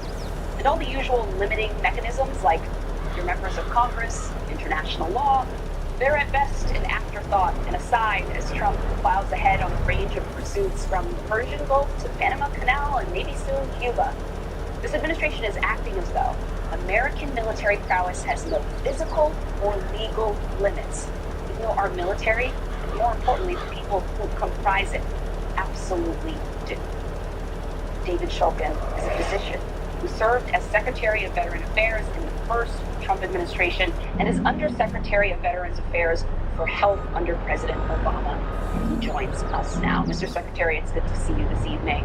I want to begin with your broad take on what is happening to the thousands of service members aboard the USS Lincoln right now. Well, look, it's very difficult to watch this, and we all need to take this seriously. The conditions in which our men and women are serving not only on the U.S. Abraham Lincoln, 5,000 sailors, but frankly, 50,000 of our military are deployed in the contact zones of the conflict that's in the Middle East. All of them are experiencing a new type of warfare, the warfare of missiles and drones, and that really is taking a toll on our military members, and these prolonged deployments are of significant concern. So we need to take this seriously. We need to get in there and make an assessment for those that are suffering. We need to be able to get them out of that area and get the help that they need. Is definitely required. We also have frankly seen this before in the Afghanistan war. We know that 15 to 25% of those who served in those conflict areas come back and eventually will experience a behavioral health issue, and some of them extremely serious, leading to people taking their own lives. So what do you imagine the family members, the loved ones of these service members feel and hear when the president says something standing on that tarmac, like he did earlier today, saying that this deployment was not nearly long enough? Yeah, when I listen to family members and we hear from them, I really take that seriously. One of the things that you have to understand when a son or daughter, husband, wife, brother, sister are serving, it's really that whole family that's serving. And this type of concern for the family member is with people all day long. And I have spent lots of time with these family members. These are patriotic families that want to support their service member who is volunteering and sacrificing for them. They want to see them being safe, and they don't want to see them suffering. So I think that hearing from these family members that are generally among the most supportive and patriotic of our missions, particularly overseas, when we hear them showing this type of concern, we need to take that seriously. I want you to take a listen to a White House spokesperson who spoke on Fox earlier about all this. Because of the way in which this administration, chiefly the president himself and Hegseth, seem to just be brushing off, even at times outright denying what service members are coming forward and telling the press. Take a listen to this. Is the president concerned that these sailors and these ships are staying at sea far longer than they normally do? Well, John, I think this president cares about our United States military service members, our troops, more than everybody. Remember, Joe Biden, who unfortunately shifted the focus on our war, or away from our warfighters and onto these woke DEI policies. So you're the spokesperson there, going back to the Biden administration, bringing up DEI, which I don't think has anything to do with what's unfolding here and the needs of the service members and their families aboard this ship right now. Does this administration, does the Pentagon owe people a more direct answer about what they're going to do for them? Yeah. Well, I've had the privilege of talking directly to President Trump, to President Biden, to President Obama, and other presidents who have been commander-in-chief. And I have to tell you, I think almost to every single one of them does honor and respect and know the sacrifice of our men and women. But I do think that the White House needs to acknowledge the conditions and that we can be doing more to support our sailors and those who are in this conflict zone. And I think we heard that from the Secretary of the Navy, who came out and acknowledged some of the shortcomings and acknowledged that we need to be doing more. They are going to be sending more resilience counselors. They are sending a new aircraft carrier to try to relieve the U.S. Abraham Lincoln. And so it is important to be able to make sure that you're listening and hearing from those that are serving and making sure that you're acknowledging and acting in order to respond to what is a pretty serious situation. Yeah, it's an incredibly serious situation. And I want to push on one thing there. I understand you've spoken to all of these presidents, and, Americans across the board, across the political spectrum, have immense respect for the sacrifice that service members and their family members make. But I think people are wondering right now about this administration, just how seriously they do see that sacrifice, when we've seen throughout the week it's obvious them they being don't unwilling take it to grapple seriously. with the gravity here. It's At times obvious. denying claims that service members were even attempting to jump overboard, something that numerous news outlets, including us here at MS Now, we've been able to talk to people and confirm that these mental health crises are real. And so I guess when you see this administration and their actions in recent days, do you get the sense that they just don't actually know the facts? They don't know the truth, don't and care that's why about the facts. they're having trouble acknowledging it? Or is there some sense in which they don't care? Yeah, I do think that this administration recognizes the seriousness, particularly of behavioral health issues, but I think that they're struggling with trying to acknowledge that publicly and wanting to show strength, especially to our enemies. But the most important thing that one can do to support our men and women and to keep that readiness and morale up there is to acknowledge and be transparent about not only what's going on and what's the current situation, but what are you going to do to respond to that? How are you going to be there to support? And I think that there is an opportunity for the administration to step up and to demonstrate that commitment, which I do believe is there.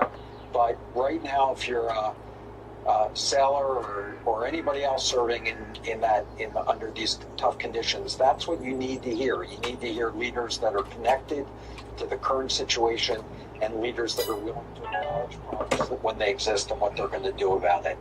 And I think all of this coverage is actually important to be able to get the American public to show that support as well. Yeah, I do. You mentioned sort of this goal to project strength to enemies.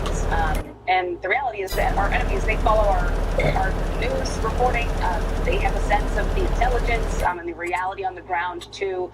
They're not just listening to the PR statements from the administration. And so when you kind of look at the bigger picture here, which I spelled out a moment ago, which is the fact that this war in Iran is not the only element that the U.S. military is sort of stretched across right now. Everything that's going on in Latin America, this sort of additional partnerships that Hegseth is announcing, are you concerned at all that we are expanding the missions and the expectations of the military right now at a rate that is outpacing the capacity for us to properly manage and resource them? Yeah, I'm always concerned about that issue. And with less than 1% of Americans who serve in our military, those demands all across the world are really on their shoulders. And I think that it's so important that the rest of the country understand these challenges that these men and women have. And often you don't see the consequences of that stress and those demands for decades. And when you enter into a conflict, it's important to recognize that you also have to resource the ability to serve those men and women, not only while they're in the military, but during that transition back to civilian life, and often then for decades to come. And we're still dealing with those consequences from prior conflicts, particularly in Iraq and Afghanistan, where the Department of Veteran Affairs and the Department of Defense through the Defense Health Agency are frankly still trying to meet these demands of people who need these behavioral health care services. And of course, the issue of veteran suicide, with about 18 veterans who still take their life each and every day, is with us right now. And frankly, we haven't seen major improvements in that in decades. Secretary David Shulkin, thank you so much for your time tonight. Glad to be with you. And coming up, some alarming new reporting on a deadly plane crash in New Mexico and a potential link to American military tests. That is next. In a week of news that has been dominated by stories about U.S. military leadership treating the human, legal, and material costs of war, like the mental health of the sailors and Marines aboard USS Abraham Lincoln, all as mere obstacles and collateral, there are new reasons to question how that leadership is putting civilians at risk here at home. MS Now has been reporting on what happened on a moonless night in May, just after 12 a.m., when a small medevac plane crashed into the side of a New Mexico mountain, killing 2 pilots and 2 nurses on the way to pick up a patient. The crash sparked a wildfire that burned nearly 50 square miles of forest. The plane's destination, Sierra Blanca Regional Airport, is close to the White Sands Missile Range, where the Department of Defense is actively testing a GPS jamming system, a counter-drone technology. That's according to a preliminary report from the National Transportation Safety Board. While the NTSB preliminary report does not give a definitive cause of the crash, a full investigation is still pending. It does note that about 10 minutes before the plane went down, the air traffic control supervisor contacted the military to stop jamming, which they did for about 5 minutes, until the supervisor informed the military that the airplane was on a visual approach and that they could resume jamming.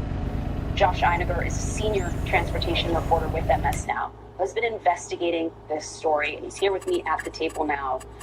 Josh, help me understand the military's role in what happened that night. So, Antonia, there's something called NABFest, which sounds like a music festival. It happens every 2 weeks, every May for 2 weeks.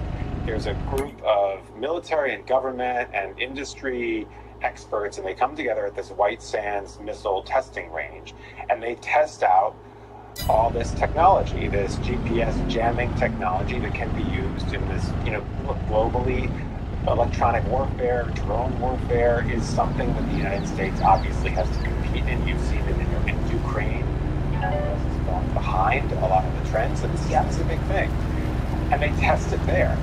So that's what we know was happening, according to the NTSB, when this plane, this air ambulance filled, by the way, with first responders picking up a patient, were on this moonless night relying on their instruments, which then started to act wrong because they were entering the zone where the GPS was being jammed by the military and by the folks at the White Sands facility. Important to note, they did release what's called a notice to airmen notice. They didn't do this without communicating they were going to do this, but they didn't shut down the airspace. The airspace was still open, and of course, the NTSB is looking at this as at least one of the things that led to this tragedy. This is an incredibly alarming story, just sort of the questions and implications. And I think often Americans forget that here at home, there are all of these exercises and activities that we're frankly very much not aware of on a day-to-day basis that have to do with warfare abroad. We think of it as far from us, but a lot of it is being tested here at home. And I wonder if you could kind of walk me through the testing of this GPS technology and some of what the consequences may be. So a lot of it's classified, right? So we don't really know exactly what technology that they're using, but we do know that counter-drone is a big thing that is not just military. Local law enforcement is trying to get authorization to deploy some of this technology as well, because there's the potential that bad actors could use a drone in a terror attack, for example. Jails, this is a big new trend. Inmates are getting contraband flown in by drones. The corrections departments are trying to deploy technology like this. And so the technology, in part, some of it anyway, involves spoofing or jamming GPS, which the drone requires to be able to figure out where it's going to go, and then be able to take over the drone. That's sort of the point of this technology. And I spoke to an expert who was an Air Force and State Department veteran, who's an expert in the GPS sort of regulation space, who said this, of course, brings up some very serious issues when you talk about local agencies that might want to try to use some of this technology. What the preliminary report and the disconnect says to me, it calls into question whether the United States government has the safest and most effective coordination procedures in place that cover the appropriate geographic territories. It also raises the question whether these testing activities are actually confined within test ranges, or are they allowed to bleed outside of those areas and impact the local populations. And that's, of course, a huge problem, Antonia, because they're working here. They obviously have important work to do, but the airspace is not just military, and it's not just civilian. And one of the things that we've seen, of course, in the last couple of years with some very high-profile disasters in the U.S. airspace is that the civil air industry and the military establishment have serious problems working together, and this seems to be a case where that has come up. Is there any kind of robust conversation happening in this government, in this administration right now, about guardrails and safety for civilians as they try all of this new electronic warfare? Because the implication of what your expert is just saying there, right, is that until some of this is sorted out, us civilians could be potential collateral in the midst of these exercises. Well, I mean, it has to be in the right hands, right? And I think her point is, and I know that there are conversations in Washington right now about rulemaking at the federal level, really in the weeds, regulation about how this type of technology can be used by, maybe not civilians, but by non-military agencies across the country, right? That is an issue that is top of mind, because you don't want necessarily someone who's trained as a police officer who may not have experience in this space to perhaps use this without the proper supervision and the proper training, and that's a big issue for a lot of regulators in this space. It just seems like another example of some of the sort of warfare technology getting ahead of the ethical and safety related constraints that the rest of our lives depend on. Josh Scheiniger, always so good to see you. Thank you for your great reporting on this important story. Thank you. And still ahead, Nobel Prize winning economist Paul Krugman tells me why the economy may not be doing as well as Donald Trump claims next. I used to think there was just... In survey after survey, Americans are making it clear that they are not happy with the state of the economy. Donald Trump, however, thinks everything's going just fine. Well, it's going just fine if you're a billionaire or a billionaire. A lot of good things. The economy is doing unbelievably from the standpoint of Wall Street. We just set another record, as you know. It's 80 times where we're the best market in history. And that's good for 401ks, and it's good for a lot of things, but it's great for 401ks and jobs. I always say it's great for 401ks and jobs. Of course, Wall Street is not the economy. Success there does not mean things are working for everyday Americans, about 40% of whom do not even own stocks. And there's lots of evidence that the country is not doing unbelievably. Today, we learned that last month showed the largest drop in consumer retail spending in over a year. People are spending less as the cost of living crisis shows little sign of abating. The country is also contending with a sluggish labor market and the highest national average gas price ever reported this time of year. Meanwhile, the White House is using the opportunity to scapegoat immigrants. The laws of supply and demand still work. When you take the illegals out of the workforce, working class wages go up. When you send them back home, No, actually they don't, asshole. There's There's a lot of faulty logic there from the Treasury Secretary. And any wage gains we have seen this year, by the way, they've been gobbled up by persistent inflation. You do not really need me to tell you that affordability is a major issue in this country right now, but maybe Trump and his administration do. Paul Krugman is a Nobel Prize-winning economist, and he joins me now. Paul, I think for many people, Well, I was hoping to get into May, but I don't think I'm the going to stock be able market to shoot do up this live as stream. jobs numbers Probably and happen retail tomorrow. data trends in the wrong direction. So, is Wall Street rallying precisely because the news for your average American worker isn't so good? Well, not exactly. There's a conflict in Wall Street to the extent it's anything. It's a claim on profits. So if you have an economy in which profits are rising at this best, which is what we have with Kickstarter, yeah, stocks would be going up. That's, stocks are mostly owned by a relatively small part of the population, and the rest of the population is on income. So that's actually bad. So next month on May, I got to cut this grass and expand that field. Stocks, it's speculation. And field 2, stock markets are make it a bigger grass field. The same thing here with field, that's what's about it, is a long 15? story, but that's Field not an 15. achievement here. And the main thing is that inflation is outpacing wages. The typical rate is worse off in terms of purchasing power than they were a year ago. Also job creation. It's amazing that you guys can be posting about jobs. The reality is that in the last year, America gained about 100,000 jobs a month. Under Trump so far, it's been over 30,000 a month. So we've had a real sort of falling off a cliff in terms of job creation. So this is not a good economy for anybody except a handful of people who have bought the right stocks.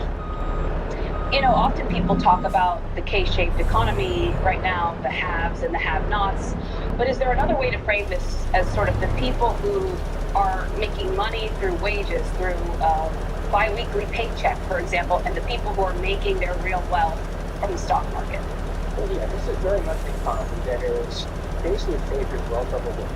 It's an economy that's great if your money is all in stocks.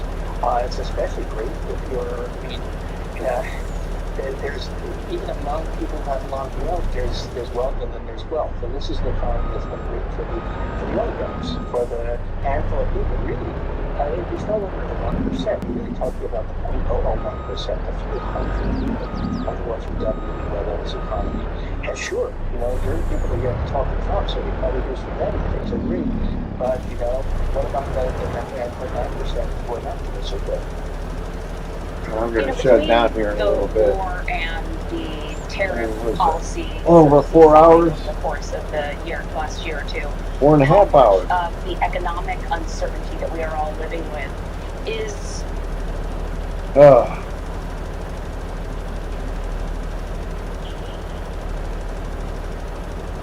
Hey, I'm making money.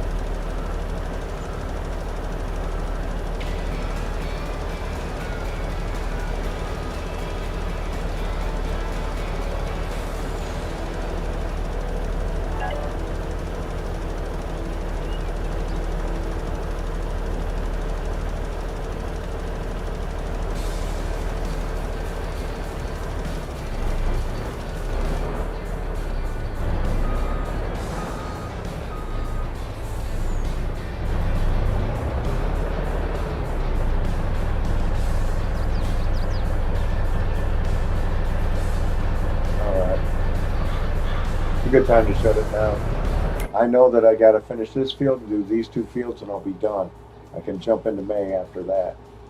So, all right, it's 8:56, 4th year of this map. I'm Corky Duke Farminator.